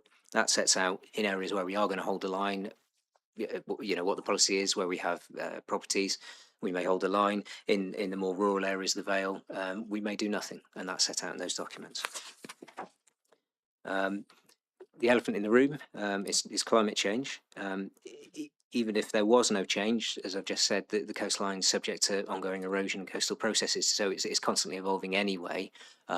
Unfortunately, if you then add on climate change effects, the major impact is a likely increase in sea level rise, and probably by the end of the century, we could be talking up to 1 metre sea level rise, hopefully less, if we can turn the tank around. It's quite a hard thing to reduce sort of emissions, but those are the challenges we're sort of dealing with on the coastline. Next slide, please. In terms of the monitoring, as the report sets out, the Vale of Glamorgan hosts the Wales Coastal Monitoring Centre. The centre has 3 full-time staff. We also host a coastal officer for the Swansea and Carmarthen Bay Coastal Engineering Group, which manages the shoreline management plan covering the west of the Vale. And we also have a student placement each year.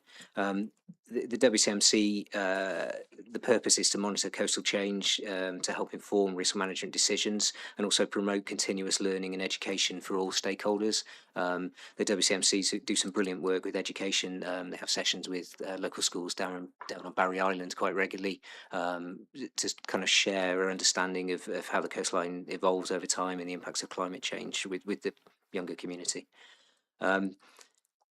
In terms of what the WCMC is doing on the Vale coastline, over the last year, since I last reported, they've coordinated the collection of over 100 profiles around the coastline. That's set out in the report in a table. In addition to that, we've also, as the Vale, procured additional top-up surveys beyond the this monitoring that's funded by Welsh Government to cover higher risk areas or areas where we feel we need to supplement that. Next slide, please. So those surveys over the last year, the main monitoring that's been undertaken has actually been unmanned aerial vehicles, so UAV LiDAR surveys, also known as drones. So basically that's a drone with a scanner attached to it, flying along the coastline at low water and capturing a survey of where the cliffs are, where the beach is in one go. So all of the slides I'm about to show you actually were collected concurrently, so really quickly. I think it was within 2 days, if not 1 day. I think they may have had a little section they had to top up. So this first example, this data was collected in March 2025. That's actually the nap in the foreground on the image there, running out to Bull Cliff on the left of the image. You can see at the bottom left, it's maybe a little bit grainy, but there's the caves at the bottom of the cliff, the exposed cliff face, the vegetation at the top, and then the houses behind. And top right, you've got Watch House Bay and the tower there in the corner. So that isn't a picture or a model, it's individual point cloud. So there's millions and millions of points of data that's collected very efficiently, very quickly. So they're probably only flying for half an hour, something like that, to collect all that data. It's a lot quicker than trying to do the equivalent on foot. Next slide, please. That was approximately 2.4 kilometres of coastline. This next example runs from Sully Island and Swanbridge Bay. So Sully Island in the foreground there, looking up towards, well, to the east. It doesn't come out amazingly well, but we're actually interested in this area in the growth of the sandbar, just to the east of Sully Island, and how that affects wave energy getting into Swanbridge and the road behind and the defences there. Very difficult to survey on foot. We just wouldn't do it for health and safety reasons. So putting a drone in the air and scanning it's a lot safer, and also means we get much better data coverage. That covers about 1.2 kilometres of the coastline, plus Sully Island as well. Next slide, please. This survey covered Lavenot Point to Penarth Head. So you've got Lavenot Point in the foreground and Penarth and Cardiff. I think you can just see the barrage in the distance on there. Again, we've got some examples of the houses on top of the cliff. There are some falls in that. It's a little bit dark on the screen here, but you can see the vegetation on the cliff and material on the beach, and then bottom right, Penarth Pier is picked up in some detail as well.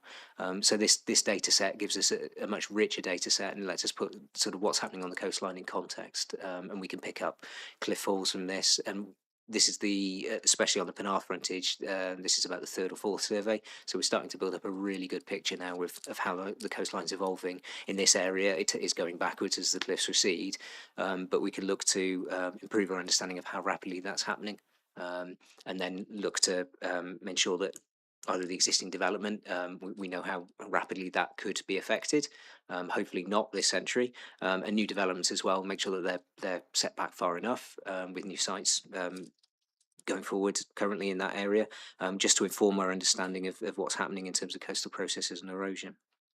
Next slide, please. As well as the UAV LiDAR, we also undertake ad hoc inspections. So this inspection was undertaken in April 2025. I think it was following reports of a cliff fall, not necessarily that cliff fall, but we were in the area anyway. This is just a nice example of, we've got lovely overshot sort of overviews and different angles we can get with the drones now.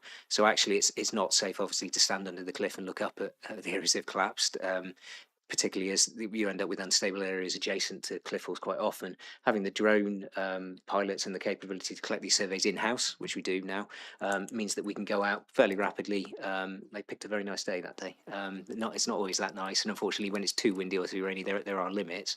But we can get nice close-up pictures as well of all these sort of areas of interest. Next slide, please. And then we can pick up how the coastline's evolving. So this is just around the corner looking up towards the barrage, and you can see the cliff there looks a bit like a layer cake. So you've got hard sort of bands of rock in there, and you've got softer marls and other materials in there. And as that erodes away, we can sort of get a more detailed picture of, are the assets at the top of the cliff at risk now, in the future? How likely is it going to erode backwards? Next slide, please. Other monitoring, ad hoc monitoring we've undertaken, or actually planned monitoring, is coastal asset monitoring. So where we do have existing sea defences or coast defences. This is an example of some technology. We use a mobile phone with an RTK, a very accurate GPS. The surveyor walks along the beach, takes photos, and then the software turns that into a model of the thing that you're taking the pictures of. That allows us to look at how the beach levels are changing over time. We can actually measure off that model, so we can sort of look at how far it is from the top of the wall down to the beach, or actually just digitize the beach levels immediately in front. If we want to get a bit bigger picture of where the beach is, that's where the previous survey with the drone that covers larger areas, we'd use that. But if we have a report of undermining of a sea defence, or some of the rock around the corner from there is moving, we can go out, we do a visual inspection, but we can also capture this and store that in our asset database, so that we've got a record of where the structure is, where certain assets are at a point in time, and we can look at how that's evolving gradually over time. Next slide, please. Which leads me on to this. The coastline is dynamic, it's constantly evolving. I think even before, well, as I was finishing this presentation or bringing it up to date, on Friday, the Wales Coast Path, there was a warning issued for an area to the west of the Vale on the Heritage Coast of a fissure on the coast path. And then yesterday on Facebook, we started receiving reports of a really large limestone block down at Sundown, Dunraven Beach had fallen off the cliff. Amazing. If some of the blocks on the beach there weigh several tons, this one's definitely 3 tons plus. Fell from 15 meters up on the cliff, so probably made quite a thud when it hit the ground. Fortunately, no reports, and I don't think anyone actually witnessed it. So we do have to just be aware that the coastline is constantly evolving. But at both those locations, the policy is no active intervention. So we're not going to go in and put defences there. It's about appropriately managing those risks. And making sure that people who are coming into this area, especially on the west of the Vale, if you've got tourism destinations, they're made aware of those risks. And where the council owns areas of the beach or is responsible for the beach, such as Jackson's Bay and other areas, we make sure we've got appropriate signage in place to warn people of the hazards there. So yes, and hopefully once the weather cheers up a little bit, we'll be out there and we will have a look at some of these areas. For the fissure, more so just to get a baseline so that we can understand if and when it does fail, how much material's moved and how far back it's receded. And then we can advise colleagues in public rights of way and also the Wales Coastal Path team. We can provide information to those. On a related note to that, just before I conclude, we're also, through the WSMC, actually working with Cardiff University. There's a PhD student who's actually going to look at the risk of coastal failures and landslips and how that relates to sort of how heavily used a section of the coastline is. So some of the information we're collecting, the UAV LiDAR surveys and some of the other products that we collect, we'll be liaising with the university and hopefully supplementing that as well, looking at whether we can improve our understanding of the risk of sort of coastal falls around the Vale coastline and where the areas where you've got the most people going to that correlates with that risk and how do we manage it appropriately. Next slide, please.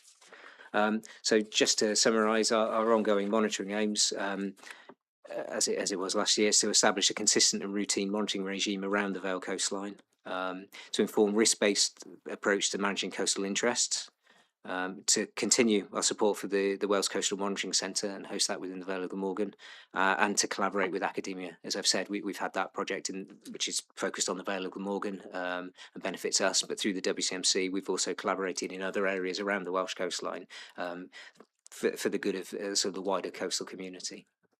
Thank you. Thank you very much, Clive. Really, really interesting presentation. Thank you for taking us through that. Councillor Inucci Williams.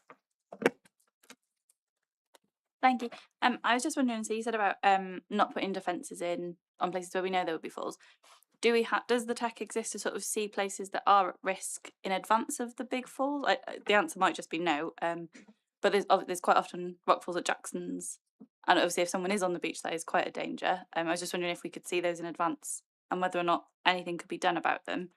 And then you mentioned signs, and I think this might be something slightly more coming Colin's way. But the task and finish that we're doing at the minute, we've looked a lot about signage on our resorts. Do we sort of know what kind of signs we've got in advance warning about the rockfalls? Could they be added to our existing coastal signs? Sort of one for each of you, I think. Yeah, thank you. I'm going to add a supplementary to that, if I may. So our task and finish group has been looking at accessibility issues. So another question around signs, how accessible are they? And are you confident that at the moment we've got signs in all the right places? Are we aware of any areas where we don't have signage that we should have signage? So just to follow on from Councillor Iannucci's Williams question. I suspect that you're going to take a bit of that each. So who's coming in first? Thank you, Chair. If I go first, in terms of the technology, yes and no. I go both ways. So the technology does exist. In some areas, it's proportionality. I think the approach that academia and definitely Cardiff University in the project that's about to commence is taking is to do a more risk-based approach where we've got sort of tens of kilometres of coastline. You can't install sort of gauges or things to monitor the cliff constantly, and it wouldn't be proportionate. But what you can say is where are the hot spots where you think you've got the most people going to, and I mean, you can just do this through local knowledge as a council. I'm sure if you asked our tourism officers and the rangers, they would give you good indication. The university project's looking at whether they can use, I think it's Strava data, sort of how often people are using the frontage to sort of supplement that. So I think it's more a risk-based approach. But yes, in areas such as Jackson's Bay, leaning into the signage, there is signage present on site, and there is a risk of rockfalls, and that's ongoing, and it's not going to go away because the intention is no active intervention in that area. So unless something changes dramatically, the policy needs to change and we actually need to do something. It's more about managing that risk. That would then, technologically, it's very difficult to sort of identify exactly where is going to fail. I know early middle of last year we sort of had reports of a fissure opening up in the rock and there was going to be a failure. I believe that block is still there, and I know I remember looking at it over a number of years, so we have a good sort of build up of photos of that particular block. But actually, just around the corner, a big block about the size of a coffin had actually dropped off the cliff and hit the beach, and no one had reported that. So I think it just happens along that frontage. Yes, the overhangs are more likely to fail in certain areas, and over the years we've had sort of geologists and specialists look at the frontage, but it's very difficult to pinpoint and say it's a full zone. And if you said that block is going to be the next one to fail, you can guarantee it'll be the one around the corner. It won't be the one that you pick. The block that was at Southerndown, I've been taking photos of that for at least 3 years and models of it, waiting for it to fail, and it has failed. But you couldn't say if it was going to happen tomorrow. There is technology there. You can put strain gauges, you can put other sort of monitoring equipment into cliffs of different types. But I think in the Vale, it's more about sort of appropriate risk management and signage, and deal with it that way. And if you had certain hotspots such as Jackson's Bay, we were talking the other day about whether the advances in AI may make it possible to automate warning messages. So you may be able to say, can you see people walking towards the cliff or sitting under the cliff? Can you issue an alert? Can you trigger a loudspeaker, or can you flash something, or can you do something to make people move away? It's difficult though, because people will be people, and some people will choose to ignore all the warnings that you put out there because they want to sit in a certain area or walk in a certain area. So, yeah. Thank you. Before I bring Colin in, you mentioned, that there'd been a fall and nobody had reported it. How do people report it if they see a significant fall? There is I believe, I haven't looked at it recently, but I believe there's still a link. I'm trying to think where it is, whether it's on our website. If people are going to report it, they can report it into the council. Most commonly, people report it through social media. So they kind of issue a warning to a wider community, sort of saying, watch out, this is here. We tend to pick it up through that rather than direct reports into the council. But if it's a council maintained sort of frontage, they can just report it in through the normal call centre. We do quite often get reports through the Coast Guard and also Welsh Government. So there was a reporting process, and it's sort of routed through. But I would say if people have got concerns, if there's an obvious landowner that isn't the council, I would say raise it with whoever owns that section of beach or manages that section of beach. But they can also just report it straight into the council, and then we would go back out to whoever it is responsible for that part of the coastline. In effect, there's kind of a measured duty of care. So if we're aware of a risk on the coastline, we'll tell whoever is the landowner or the relevant party, just to make sure that they are aware that risk is there, and that they're managing it appropriately, potentially.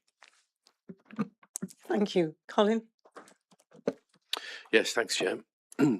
I think that there's a good opportunity here with the work we're doing on the task and finish group and beach access to really use that work and the studies we're doing and the assessments that have been undertaken at beach locations to do a bit of a sign audit or expand the sign audit, because we're already planning a sign audit on some of those beaches and information boards, work on the information boards, should I say. So there's an ideal opportunity to review the areas that coast and whether we have appropriate signs in place matching those risks that Clive mentioned earlier. we do have them at Jackson's Bay. We have them at places like Lantern Major Beach. We have them along the coast, the heritage coastline. They are in places, and they're also feature on information boards at the moment. But broadly across all those coastal areas, I guess that a sign audit hasn't occurred for some years now, and maybe that needs to be matched to the new risks of the work that Clive's team is undertaking. So I think probably the Task and Finish group is a good opportunity, because we'll be doing a lot of that work to include the work on auditing signs along the coastline. Yeah, thank you. Councillor William, please. Thank you, Chair. I've got about 3 points to raise. The first one's pretty much been answered about Jackson's Bay. It has indeed been subjected to lots of rockfalls, and I think it would be a good idea to audit the kind of signage we have, because the complaints I've received about Jackson's Bay are basically, well, they're questioning whether the signage is adequate, whether it's big enough, whether people notice it enough. But I'm glad to hear Colin is talking about an audit of the signage anyway. So I'm glad to hear that. The two other questions that I wanted to ask were, and before I continue, firstly, I really would like to take the opportunity to thank you for your work along the entire Vale Coast, because you know it's a brilliant piece of work that's happening. And very timely as well. So the two questions I wanted to ask, firstly about flooding. Question one, what is the danger of repeat flooding in the new estate of houses in the waterfront opposite the dock offices? If you remember, a couple of years ago, it looked like Atlantis. You know, so I want to know what is happening about that, because I don't recall that being mentioned, but I could be wrong. I missed that. The other thing is, I'm very interested to hear about the emergence and the growth of a sandbar by Sully Island. As you know, I am obsessed about sand loss and movements of sand. And I just wanted to know, in general, since I asked for sand levels to be monitored all those years ago, I was wondering, Clive, what you could tell us about any updates there in terms of, generally speaking, are sand levels disappearing, coming back, or is there anything happening? And how is the monitoring process happening with that as well? Thanks. Thank you, Councillor. Clive, are you able to address those issues? Thank you. Yes, thank you, Chair. To the first point, flooding in the docks, that part of the development, or in fact all of the development around the waterfront, the ground levels are actually raised up as part of the development. So tidal flood risk was managed through the planning process, and NRW would have been the sort of statutory consultee, and I believe they raised all the ground levels possibly up to, it's a significant level. So it's either the 1 in 200 year extreme water level plus a bit. It's significantly raised up. The area that flooded, I believe it's kind of the stepped kind of area and the footpath that runs around the old dock. There's dead work under the houses, so the houses are actually higher up, so they don't flood under those extreme tides. So obviously that was the process. So I don't believe that there's always some level of flood risk, but it would take a very extreme tidal event to flood those houses, well beyond the sort of the 1 in 200 year return period, which we would normally work to for tidal flooding.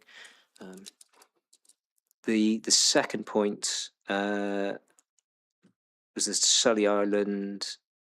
Oh yeah, sorry, Jackson's Bay and the signage was the first one. And sorry, the last point, Sully Island sandbar, and sort of wider sand level change. Most of our monitoring is targeted on beach levels. We have done some offshore monitoring. We collected multi-beam data in various places. I think I gave an update last year that we collected bathymetric data in front of Whitmore and the Knapp and Jackson's Bay as well. And we've tied that in with more UAV surveys and some other types of surveys. At the moment, there aren't any major trends towards sand loss. but we almost need to collect data for longer so that we've got better data sets and we can work out, because you get sort of variations. So each individual storm or tide comes in and moves the material around, so it changes quite a lot. What we're trying to pick up is the trends of how that beach is changing over longer time periods. So at the moment we've got good data probably for the last 6-7 years since the WCMC was set up on certain key profiles. In Whitmore Bay, there's 2 profiles that have been collected since the 90s, so we've got a bit more information there. There's no significant trend for the loss of sand there, or there is a slight trend to erosion. I did a piece of work a couple of months ago, actually. I think it was triggered by the talk of the designation in Barry Old Harbour. So I was looking at the old LiDAR, plane flown scans of the general beach levels and the coastal levels, and actually Barry Old Harbour has been growing, which is where the salt marsh is accreting behind the breakwater. But you can also pick on Whitmore Bay and look at that area and see that that's shrunk ever so slightly. So it's not a major change, and there's no sort of I haven't got any proof of a direct linkage, but it's interesting to see that you have got subtle changes happening to the east on those 2, Jackson's Bay and Whitmore Bay, and then to the west in Barry Old Harbour, that's still accreting. I would say is that Barry Old Harbour is still recovering from what was it, the Victorians cutting off the Cadoxton and sort of moving it across, the docks being formed. That would have been a river channel, so it would have been flushed of fine material and washed out to the sea or into the estuary and onwards. Now there's nothing flushing it out, so it's gradually infilling, which is why it's providing a lovely habitat for salt marsh to accumulate in there, and then all the associated wildlife as well. So that's sort of still recovering from something that happened 100 years ago.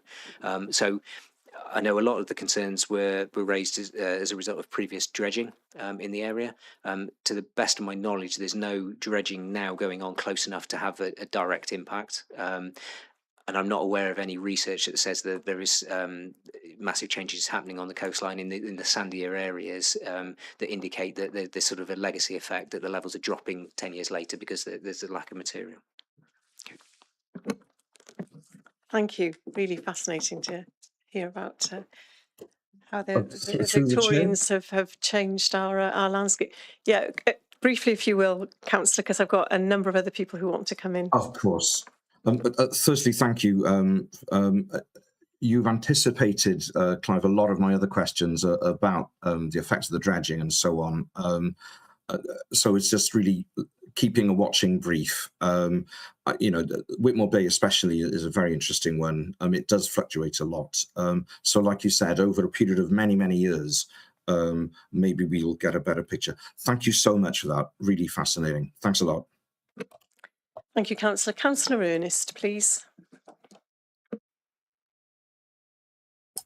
Yes, thank you, Chairman. Clive, thank you very much indeed for a fascinating report, and the drone, I call them drones, you call them UAVs, but same thing. They're obviously doing their work very well and giving us a lot of information remarkably quickly. The area I cover, which is the Plymouth ward of Penarth, covers all the way from Lower Penarth up as far as Penarth Pier. Another member of the committee covers the bit from Penarth Pier to Penarth Head. I think residents reading this report, no doubt there will be press reports on it, may well have concerns. We can talk at it from a purely practical managerial point of view, but if you're a resident, excuse me, for example, who's living in the area, you may have concerns on reading this report. Oh, I don't know anything about this. I see the coast is receding. Is it going to affect the value of my house? That's the sort of question that many people ask in everyday life.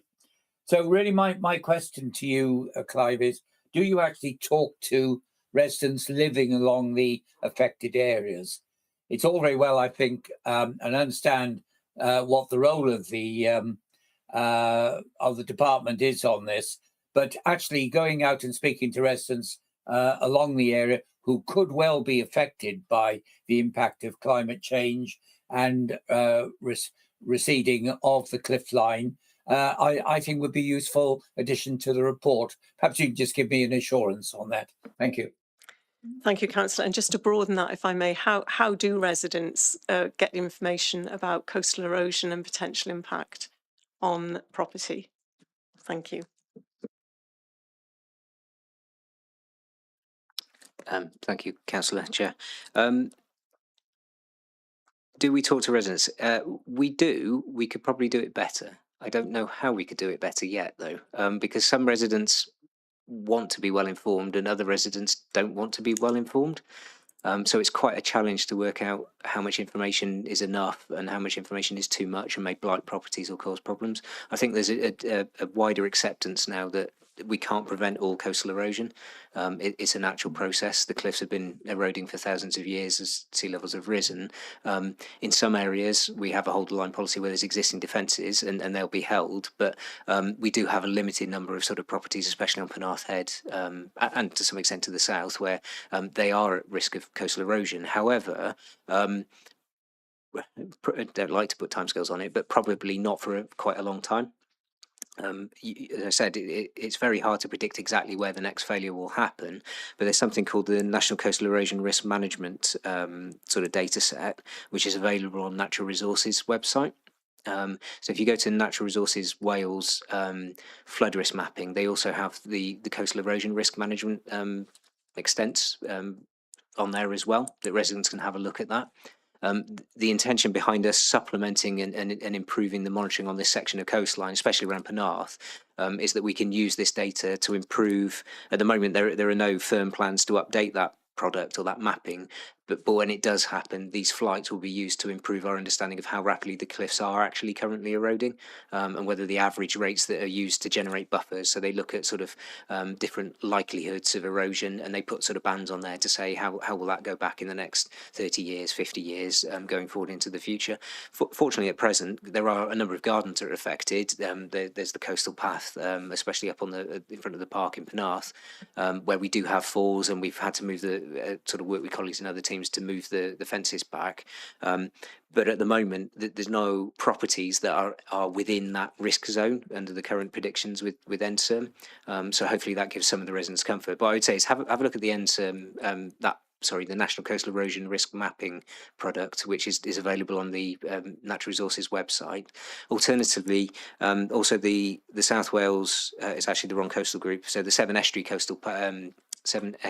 Coastal Group, they'll also have links off their website and information about the shoreline management plan and the policies in that area.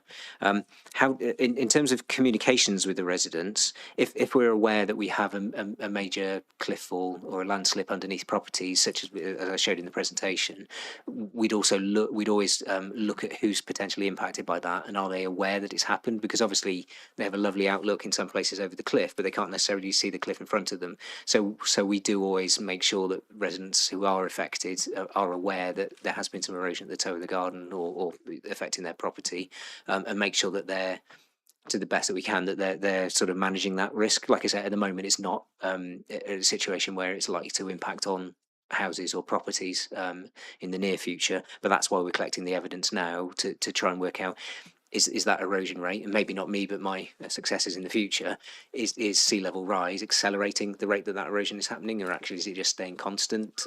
What is the impact? So that's the intent behind collecting these good data sets, is that we can improve our understanding and our predictions going forward.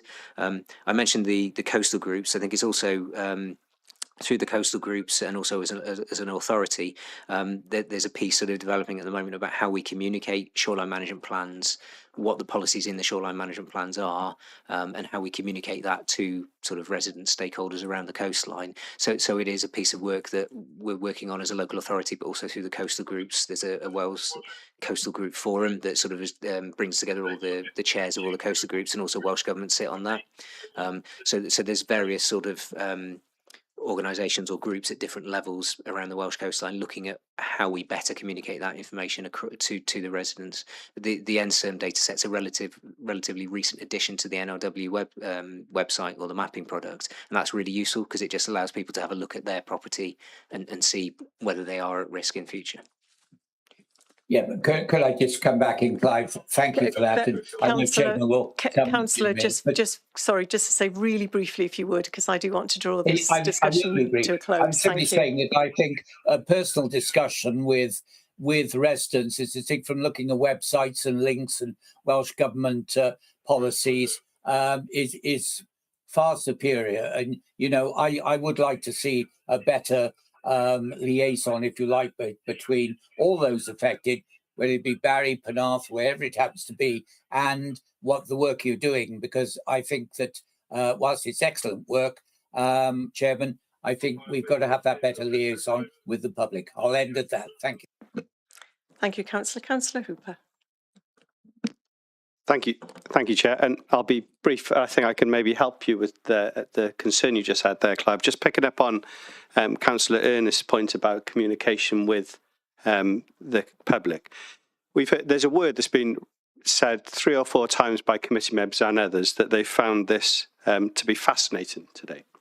And I think that there's a broader audience that would be interested in the work that you're doing, with the expertise you're bringing to bear.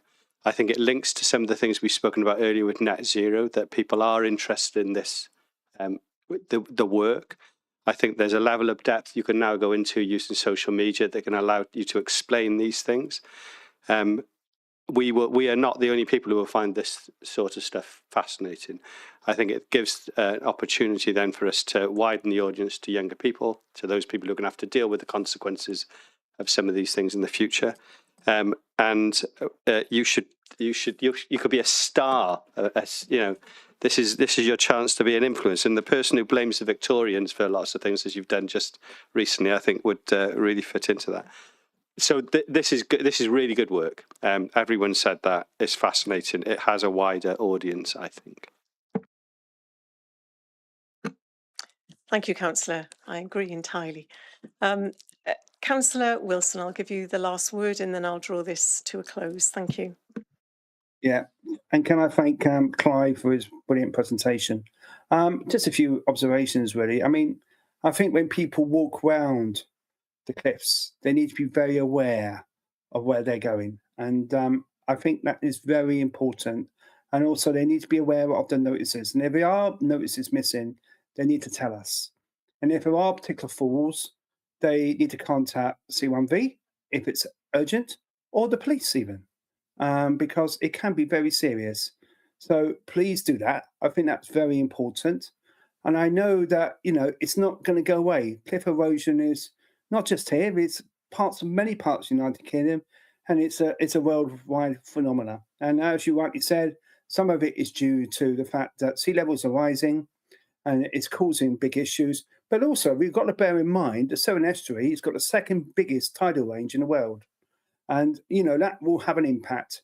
And clearly, we've had also lots of inclement weather. That will also have an impact as well. So we all got to bear in mind, but I do welcome the academic work on this and also the predictive analysis, which I think will be helpful going forward. So, and I welcome the points that were made. I think liaison with residents is always a good point. But as Clive rightly says, some people will be more interested than others. That's the nature of the beast. But some people will be very interested. And I think Councillor Hooper's point about, young people, yes, absolutely. Young people very interested in that. Not just people who do geography A level or geology A level, but also other people as well, because this is all part of knowing and understanding and also managing where we live in the future. Thank you very much, Councillor Wilson.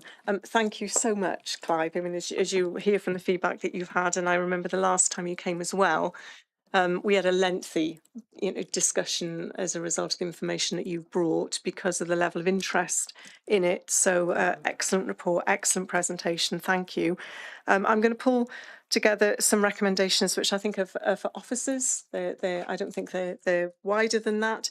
The first is to just capture your suggestion, Colin, around the work of the Task and Finish group, that it would be really helpful for an audit of signs to be undertaken to make sure we've got the right signs in the right place, communicating the right information to people, including this issue of the risk of falls. I won't be the only person who's walked the coastline and spoken to people who are sat right under what is a really dangerous bit of the cliff, sometimes next to a sign, and saying you really want to think about moving. So yeah, signage is critical.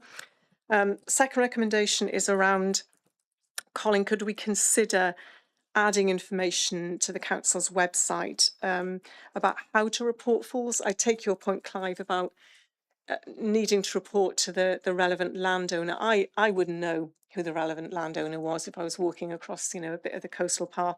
My first instinct would be contact the council. So I think if we could make that a little bit easier for people, that would be really helpful. Perhaps with a link to the NRW site that Clive referenced, so that people can access information about where coastal erosion is a particular concern. If consideration can be given to that, I think that would be really helpful. And then I want to capture Councillor Hooper's suggestion, which I think is a really good suggestion, about this deserves a wider audience. This is something that I think would interest a wider group of people. Absolutely take the point that we have limited resources. There isn't just you, but there's not many more of you. But again, if consideration could be given for exploring opportunities to bring this to relevant groups, particularly younger people who have a role to play. Colin, if you could respond, thank you very much. Thank you, Chair. I think there is an opportunity here. Just on our website, we have flood and coastal erosion risk management tabs. We have coastal protection information that includes a majority of those links that Clive has mentioned this evening. They may not contain them all, but we'll have a go through them and audit them and see if there are other links that can be provided, as well as checking that advice is for members of the public to contact the council if they have any concerns or want to report anything relating to flooding or coastal erosion. I did pick up on the point Councillor Hooper made, and I think it's a good point, and yourselves, Chair. And I remember the feedback recently when Clive's team brought the drone to the member expo, and people were fascinated at how the coastal management team managed the service and the work they undertake. So I think there is an opportunity to maybe do some roadshows across our communities, and I think they would be really well received. And taking a drone, showing younger persons how that worked with some digital images would be really worthwhile. I think they'll be quite engaging for the team to undertake that. And I'm sure we can programme that at some point through the year, and perhaps Clive and I will get together and work something out. Excellent. Instant response. We love that. It's amazing. Thank you so much. Thank you. So other than those recommendations for officers to take forward, committee notes the report. Thank you. Just to be sure, Chair, with the recommendations you made, that it's been seconded. Would somebody like to second those recommendations? Councillor Inucci Williams, thank you very much. Thank you so much, Clive. You're very welcome to stay for the last report, but equally, you're very welcome to leave and enjoy what's left of your evening. Thank you very much indeed. Thank you. So we move to agenda item 7, part 1, urgent items. Committee will be aware that under part 1, urgent items, we're receiving a report on revised street scene strategy 2026 to 2031. So just to remind committee, this report was brought forward at the same time as the budget consultation report due to the need to amend the revenue budget if agreed, as well as start work on the posts associated with the service and publicity required to notify residents about the change. So that's the reason why it's been brought forward as an urgent item. And Colin, I know you have a presentation for us, so over to you. Thank you. Thank you, Chair. This is an exciting new proposal to invest and improve in our street cleansing service and rebrand it, namely as Street Scene, because potentially that gives us options to include more areas of the public realm and other services in the future. Okay, thank you.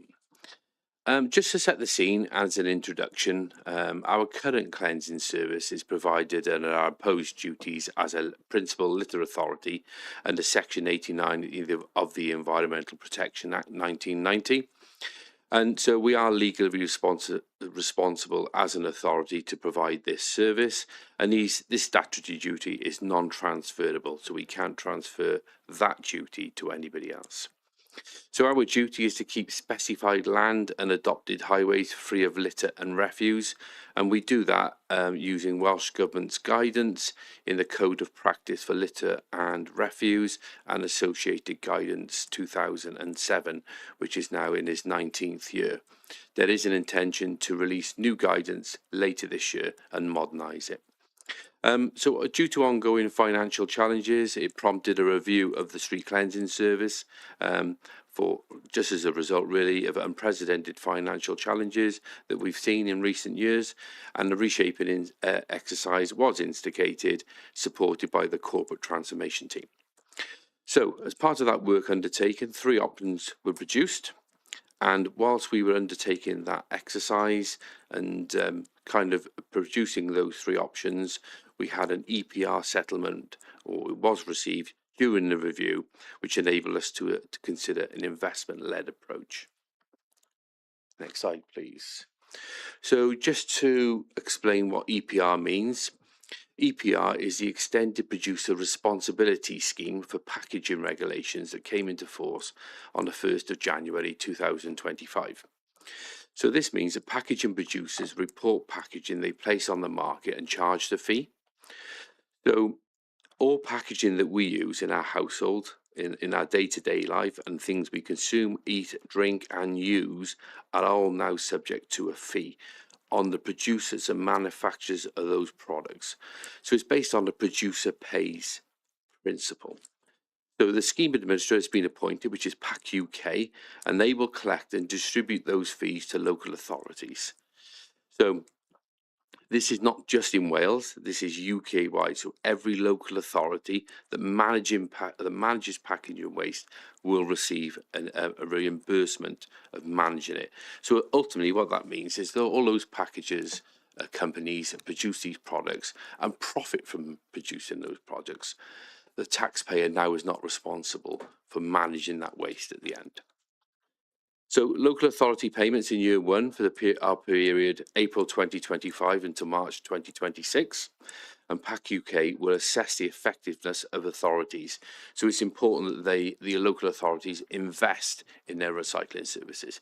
It's not just aimed at authorities in Wales that are really good recyclers, it's aimed at other authorities in England who don't currently food waste recycle or don't recycle to the extent that Wales do. So as I say, it is focused on UK-wide invest in recycling and reuse schemes. So our payment this financial year was £3.8 million. And the reason this report wasn't brought 1 year ago, because we've only received our first payment in November this year. And this is post-appeal. So we were offered, I think it was 2.2 or 2.3 million initially, which we rejected and appealed, and we won that appeal, and that was increased to £3.8 million. And this is based on the composition of our data that we produce, our recycling that we as an authority produce. So this will assist with our waste budget pressures. And there are some limitations on use of EPR. So EPR is actually ring fenced for the use within waste. And this is explained within the detail of the report. So the report considers a consideration to realign revenue budgets within neighbourhood services. We already invest heavily in our waste services, not like other authorities across the whole of the UK. So it's a reimbursement of our existing costs. So we need to use EPR money for waste initiatives, but as we already invest heavily in our waste, and we are one of the leading authorities in performance-wise in the UK, and hopefully towards the end of this month, we will get confirmed as around the 3rd best recycling authority in the UK and in Wales. And so it's not about us actually using that money to reinvest. It's a reimbursement of funds for us. So it's really important that we keep investing in the service, but also balance what we already spend on waste services, which is quite considerable. So the report's requests for a reconsideration or consideration to realign the existing revenue budgets. So we will continue to recycling or invest in our recycling, and we'll continue initially with soft plastics rollout. So as Councillor Wilson announced earlier, we will not only make the existing scheme permanent, but roll out soft plastic collections from the 13th of April this year to the remainder of the Vale residents. It won't initially include flats and apartments because of operational restrictions, but every household will receive that service from April. So this EPR funding and the realignment of revenue budgets provides us an opportunity to invest in our street scene, and notably in this financial year, vehicles and plant. It provides investment for enhancing our recycling performance and additional on-street recycling provision. So what that means is, as part of EPR, a lot of that material is in our street cleaning waste, in our litter bins and everything we collect. And we're currently stripping out that material to increase our recycling performance. So that, again, is a legitimate use of EPR money for that funding. And it relieves the pressure on our street cleansing service and that budget. So EPR payments for litter are possibly pending. That is something else the UK government are following up. At the moment, being reimbursed for waste, but for EPR payments for litter is likely to come through. So that might mean a little bit more cash injection for that service. So the street scene proposal for strategy-wise is an investment-led approach as recommended. So the option 3 that's contained within the report, and what that is suggesting is a £1 million frontline service investment into street cleaning, a £250,000 investment for recycling treatment, and a £100,000 investment for additional toilet cleansing. It will suggest included a rebranding of the street cleansing service to a more modern street scene service, development of a new environmental strategy aligned with Vale 2030, and a 5-year strategic plan that aligns with the medium-term financial plan and future savings. And the overall aim is to make it more sustainable, transitional model of service delivery. So what that means is EPR won't be around forever. We know manufacturers will start shrinking packaging because they're starting to have to pay for it. Some of that cost will no doubt go on the consumer, but eventually packaging will shrink, so will our payments shrink and reduce. And likewise, in future years, it's likely there will be other budget pressures. So what this aims to do is bring ourselves up to a higher standard than what we produce at the moment, and then over a 5-year period, have a transitional plan that engages with our community. And then over that period, as the budgets reduce, we aim to maintain those service standards. And that will be engaging with our community and better use of volunteers, which I'll explain later within the report. So it's also a shift from traditional structures to engagement officers, so we facilitate community-based services, and this creates options to relocate teams closer to our communities. So there are options that these teams, particularly within the communities such as town councils or community council, where those teams are based, they could be based within those offices and work directly from those town councils. And then as later on in later years, there's options that those services could be controlled by town councils, for instance.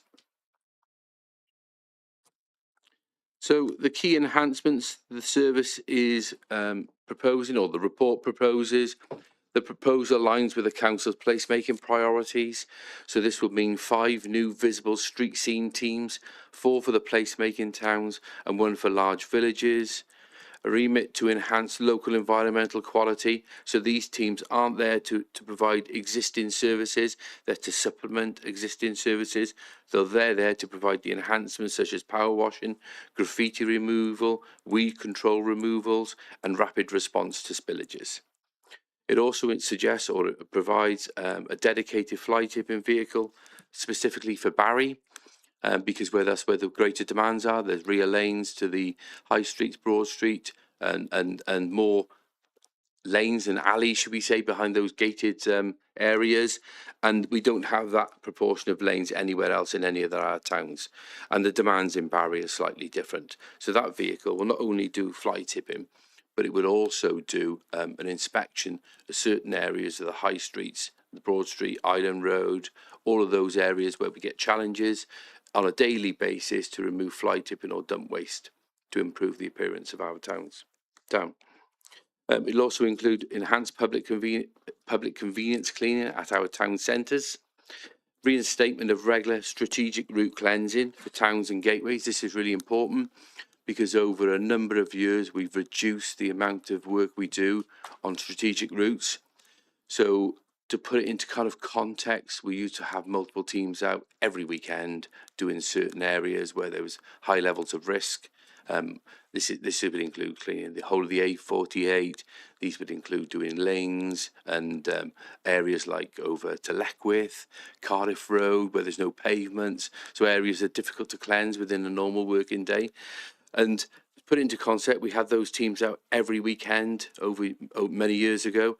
Now we're down to one team once a month.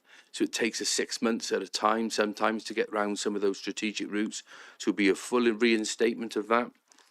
And then also a reinstatement of routine road sign cleaning, which we don't do at the moment. It's just by either it's reported to us directly by a member of the public or one of our teams pick up on it. But there's no routine cleaning in place at the moment. So how would we achieve and maintain those standards? So we would look to have a digitally enhanced service.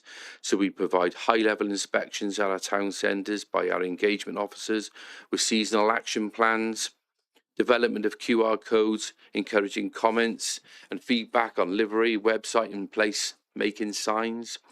We'll be trialling alternative bins using mobile technology. There are some bins out there called big belly bins that have technology with compactions in it that uses mobile phone technology. We've been speaking to the manufacturer for a number of months now, and they've offered us 30 to 40 bins roughly on a trial across the Vale of Glamorgan. So we will be using that mobile technology in bins, and particularly for rural areas where we're sending vehicles out to long distances in between collections, and whereas we schedule to go then once a week routinely, whether the bin's full or not, that will give us the information and technology, use that technology to decide whether we deploy those resources or not and when to. In-cab technology to be considered, so we can do remote job ticketing with the teams on the ground rather than reporting back to the depot and losing travelling time each day. We'll also look to introduce new software to enhance scheduling and route planning of all our resources, and we work with partners for remaining residential areas through the Vale of Glamorgan website and enhance that. So this proposal doesn't include additional resources for general residential areas. We have a separate plan for that. And that is all about organised community engaged services delivered in partnership. So what's really important as those budget reduces and those EPR payments reduce over in future years, to ensure that we can sustainably keep delivering this service standard at that higher level, we will need to work with Keep Wales Tidy, town councils, community councils, probation services, youth offending teams and individual volunteers, and better coordinate that work so that we conclude it in those residential areas in a more streamlined, focused and scheduled way. And then we will deliver that higher level service at our placemaking towns and other larger villages, etc. So to make the street sing service sustainable, post EPR and future budget challenges is really important. It will be an agenda of those officers that we have for engagement, and that will be their post and remit to engage with all of those areas, our partners, and ensure that we can collectively deliver a 5-year strategy. So as that budget reduces, we keep engaging with them and we maintain that levels of service over a 5-year period. And that's what the strategy will this year, the strategy we aim to develop in 2026 and bring back to Cabinet and hopefully committee, will focus on. It will be our 5-year transition period and how we will achieve that. So it will also include new initiatives such as Adopt a Street and Litter Champions, and those enhanced web pages will have community information. So you can find your community champion, find out how you can get involved, assess your community cleanup tools, as well as partnerships with our Keep Wales Tidy, and you'll find environmental information for your area and waste. Not only your waste collection days, but your cleaning days in your residential areas. And we will aim to have an inspection for residential areas of at least once a week. and staff that will visibly inspect and carry out that task. Enhancements thereafter, then we would look to community champions and working with volunteers in areas.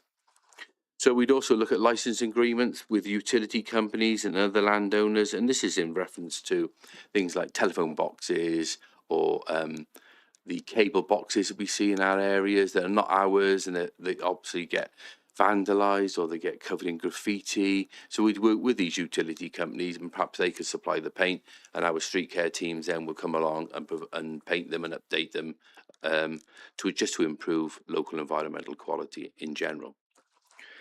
We would have a formal reward and recognition scheme for our volunteers. We try to do something every quarter with Keep Wales Tidy, and a representative from the service area meets with those volunteers to thank them for the service. But I think we probably need to do that more broadly. And also we would focus on building community pride back, things like love where you live, and have our own slogan of part of our strategy. And then have an honest review of the changes and measure community satisfaction at some point. This is a proposal. If something is not quite working or there's something being missed, then we just realign our service to suit accordingly. So overall, the street scene proposal and the report, it proposes a new strategy that transforms street cleaning into a visible, proactive, community-focused street scene service, and the aims are to improve environmental standards, enhance local places in line with our placemaking plans, and strengthen partnerships with communities supported by the reallocated budgets and the new EPR funding that I mentioned earlier within the presentation. Thank you very much, Colin, for taking us through that. I'm going to give the relevant Cabinet member an opportunity to come in at this point. Is there anything you want to add to that, Councillor Wilson? Yes. Can I first of all thank Colin for that fantastic presentation? I mean, I've seen it before, but it really uplifted me about what's going on. And I think clearly, I think it's so good that we are doing this. And I know that lots of people have made comments about the towns. And what we want to do is actually listen to our residents, be very proactive instead of being reactive. And I think that is important. But obviously, if people got issues, they can raise it, either, using the contact centre, using the apps that we got, and using those features, and email us members as well, because I think that's important. The member link is very important. And as you know, it's very much part of the placemaking strategy, but we're not forgetting our villages as well on this, because there'll be an additional vehicle. So we're not forgetting that. This is a Glamorgan exercise, not just dedicated to the main towns, but nevertheless, there will be an emphasis on the town centres. And Colin rightly said, we need to look at the entry points. And I think that's really important as well, because lots of people said to me, well, the Glamorgan sign, it needs to be cleaned. It needs, and I get frustrated, but at last it will get cleaned. And I'll be really delighted with that. And I think what Colin also said rightly is that it's got to be monitored. We can monitor it in terms of outputs from feedback from residents, but also we can see it ourselves visually as well. And obviously, if there's issues, please let us know. But I would like to emphasise this is really as a result of how effective we've been as collecting recycling. And as Colin said, we're hopefully getting data out towards the end of the month that will demonstrate we're probably the third best in Wales and probably the third best in the UK. And that just shows you how good we are, given that fact we are very efficient. And if you've ever been to a landed trading state, you can see how efficient we are. And I'm very, very proud to be spearheading this service along with our head of neighbourhood services. And it's not just them, it's the whole team. They do a wonderful job, and the people that we see every week who collect our refuse. And also thanks to our residents, because our residents do a wonderful job of selecting stuff as well. And we want that to continue. And I'm really delighted about self-plastics. And I know we're doing textiles in Barry at the moment. Obviously, it's a trial, but we're looking to add more mixes as we go along. But clearly, that has helped us with the funding. So thank you. And thanks for allowing me to speak a bit longer than I would do normally, Chair. No, not at all. I had a feeling you might be excited about this, Councillor Wilson. So absolutely want to give you the time to comment on it. Councillor Hooper, please. I just think everyone's wonderful, clearly, from Councillor Wilson. So that's a great thing to follow. I really like your enthusiasm, Colin. I think when you talk about things, you were talking about as if this strategy had been agreed, which I think is a really positive way of being able to push this thing across. This is really good. There's a couple of questions I've got. I'm interested. Part of my ward is in the waterfront, which is a public open space that's under management. How does the duty that you referenced under the Environment Protection Act affect those communities? And is this the sort of example where we'd have some sort of license arrangements? Because I think if we have more of these types, which I hope we don't, and this committee has spoken with one voice previously about not wanting any more of those, we need to make sure we manage them. And the last point, and this is a little bit more tricky, obviously this authority has taken away bins recently. One of the things I think this whole process revolves around, and the success, is about engagement with local people. And I would urge us to avoid a mistake that's probably more of a PR mistake of saying we're going to make things much cleaner, but we're still going to do it with less bins. They may be fancy bins, and I like the idea of the fancy bins you talk about, but actually the number of bins is a contributing factor to getting this thing right. So I would urge us just to consider whether there's places where we need to put bins back, where we've had quite a lot of feedback from the public before, to avoid a PR backlash against a project and an initiative and a strategic initiative, which I think is excellent.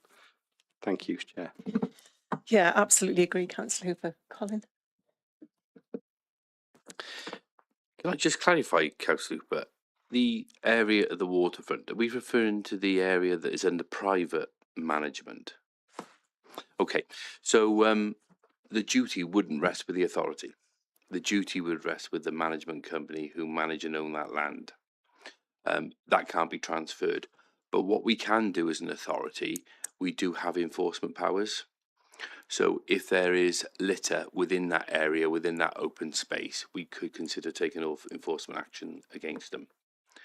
I have written to one consortium, or not the consortium, one management company already that were late opening their open spaces that was covered round the Harris fencing. Bins were overflowing, and I did write to them and I said that we would consider enforcement action against them. They did respond to that, but I think we have to keep our options open whether we escalate that enforcement action in future. But it's not land that we'll be monitoring necessarily. I guess we'll hear about it from our residents. In terms of engagement, I think that's really important. I think this proposal will involve more engagement than we've ever done in the service area, because we will need to engage with members of the public, those partners, Keep Wales Tidy, town councils, more than ever, because as budgets shrink and EPR payments shrink in latter years, we will not be able to deliver this service with the help of our community. This service has to be community-led eventually and community-focused. And that's what the 5-year transitional plan aims to do, is get us from a point where we bring cleansing standards up to, or the local environmental qualities up to a high level, and to maintain that sustainably for a longer period, we will have to engage and involve others in the work that we provide in our communities. Lastly, I'm glad you got a last. Carry on, Colin. Litter bins. Within these plans and the legitimate use of EPR will be a significant investment into further adding on-street recycling and new bins.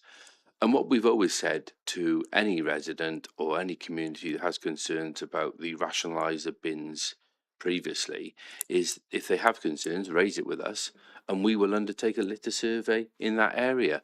And should there be a problem with litter, then it would make sense for us to make provision as necessary or repurpose bins within that area so they're in the areas of the greatest need.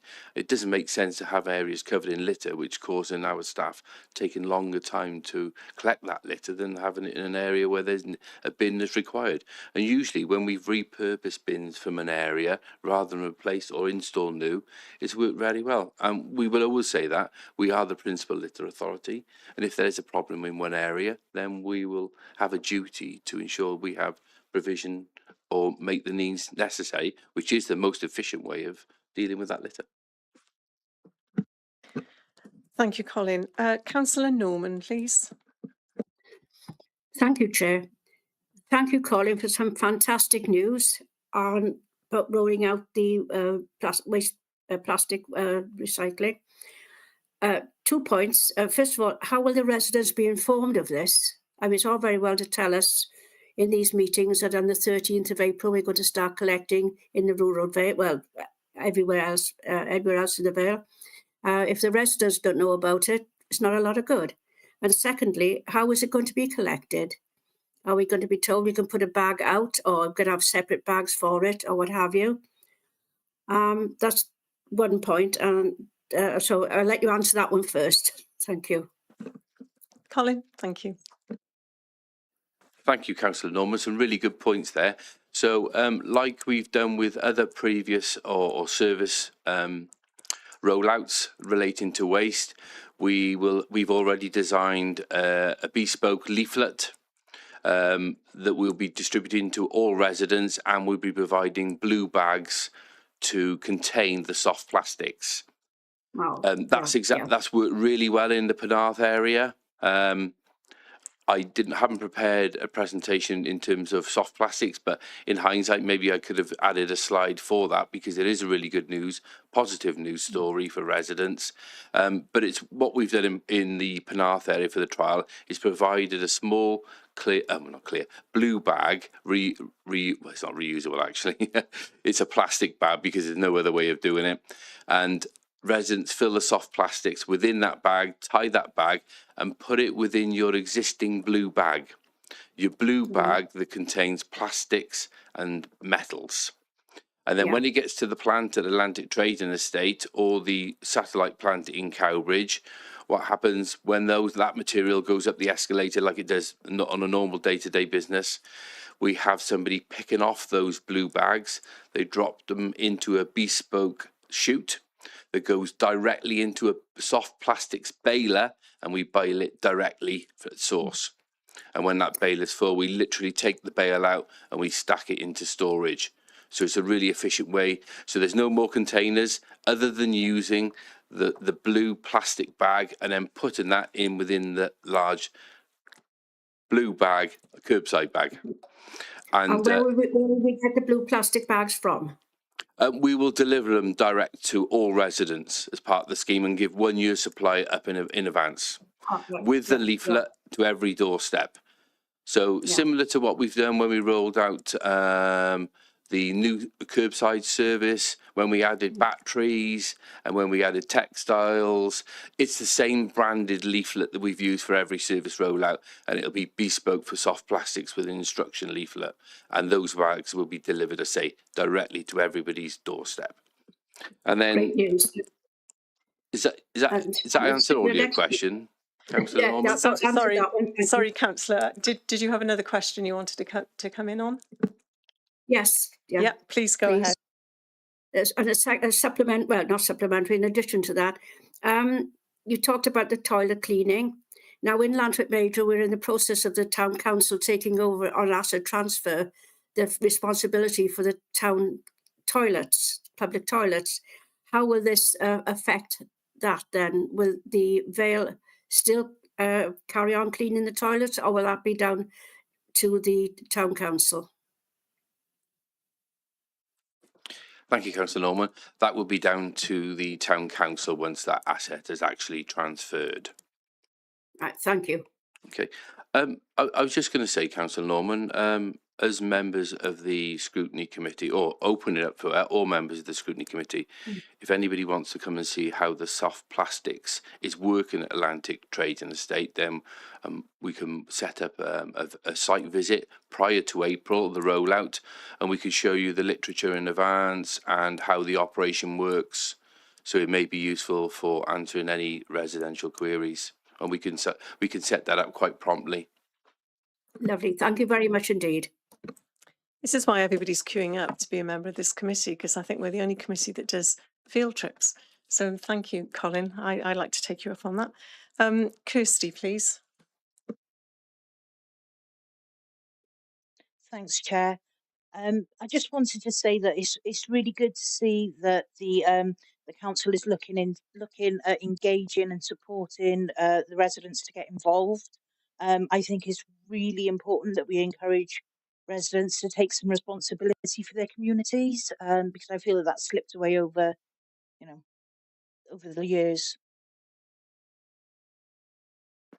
Thank you, Kirsty, for that comment. Councillor Ernest, please. Yes, Chairman, I'll be very brief. This is something that my colleagues in the Conservative group are very, very pleased about. We think it's excellent. It's taking us back a decade or so when we used to provide many of these services had been stripped away because of financial considerations, and we're very supportive and we'll fully back the scheme put forward tonight. Thank you. Thank you, Councillor. I don't see any hands. Oh, I apologise. Councillor Inucci Williams, thank you for your patience. Sorry, thank you. So I just wanted to build on the point that Councillor Hooper made earlier about where we install the new bins when they come.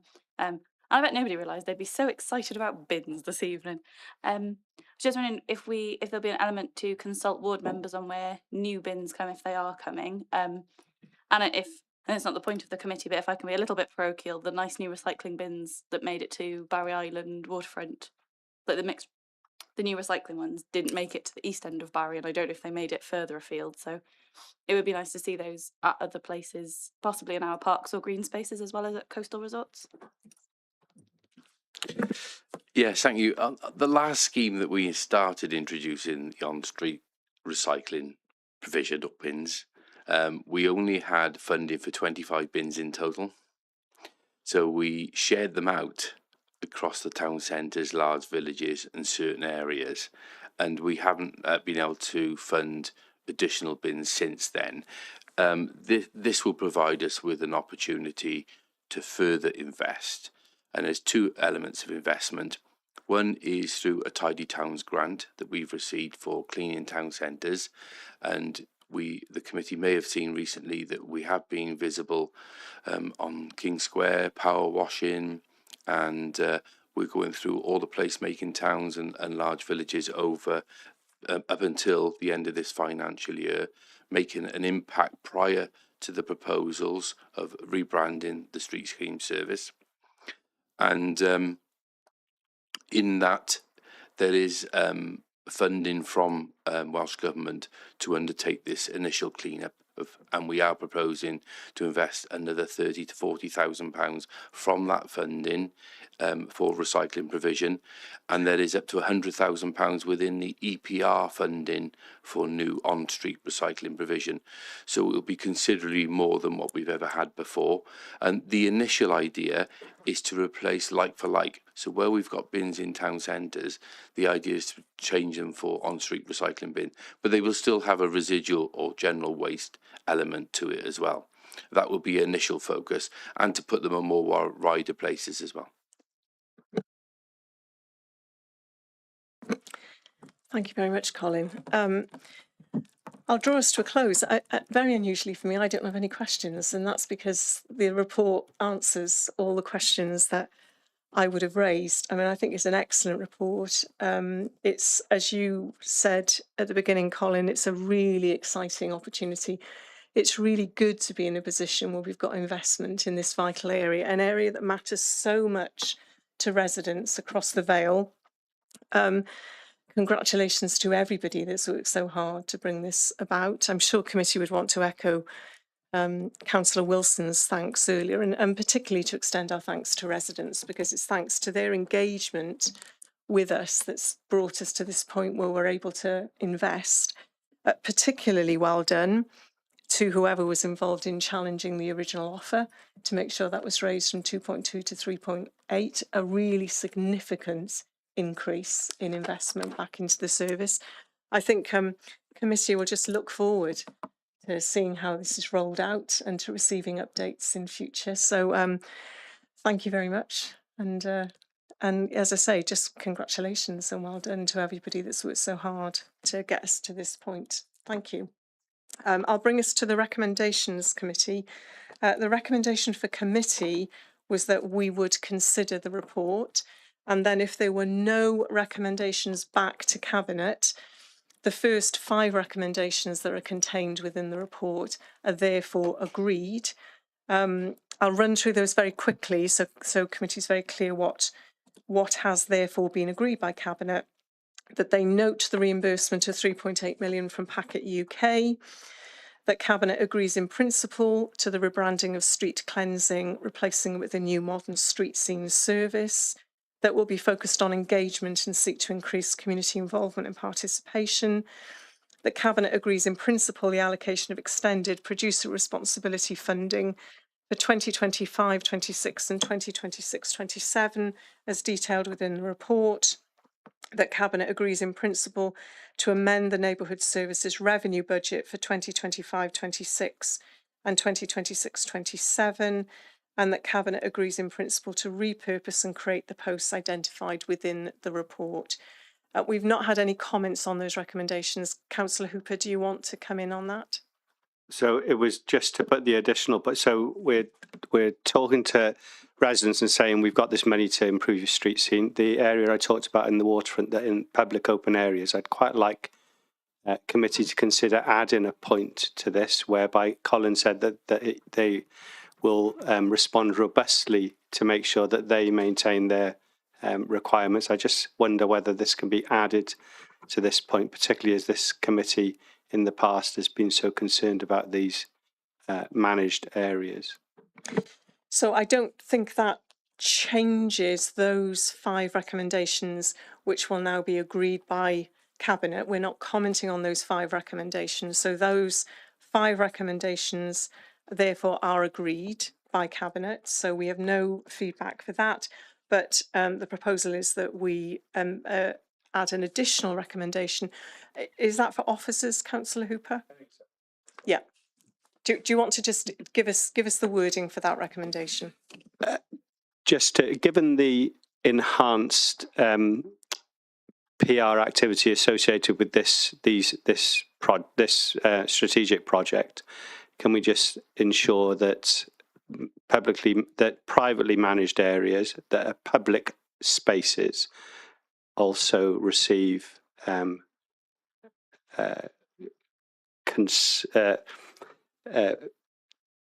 scrutiny from officers to make sure they comply with their regulatory responsibilities?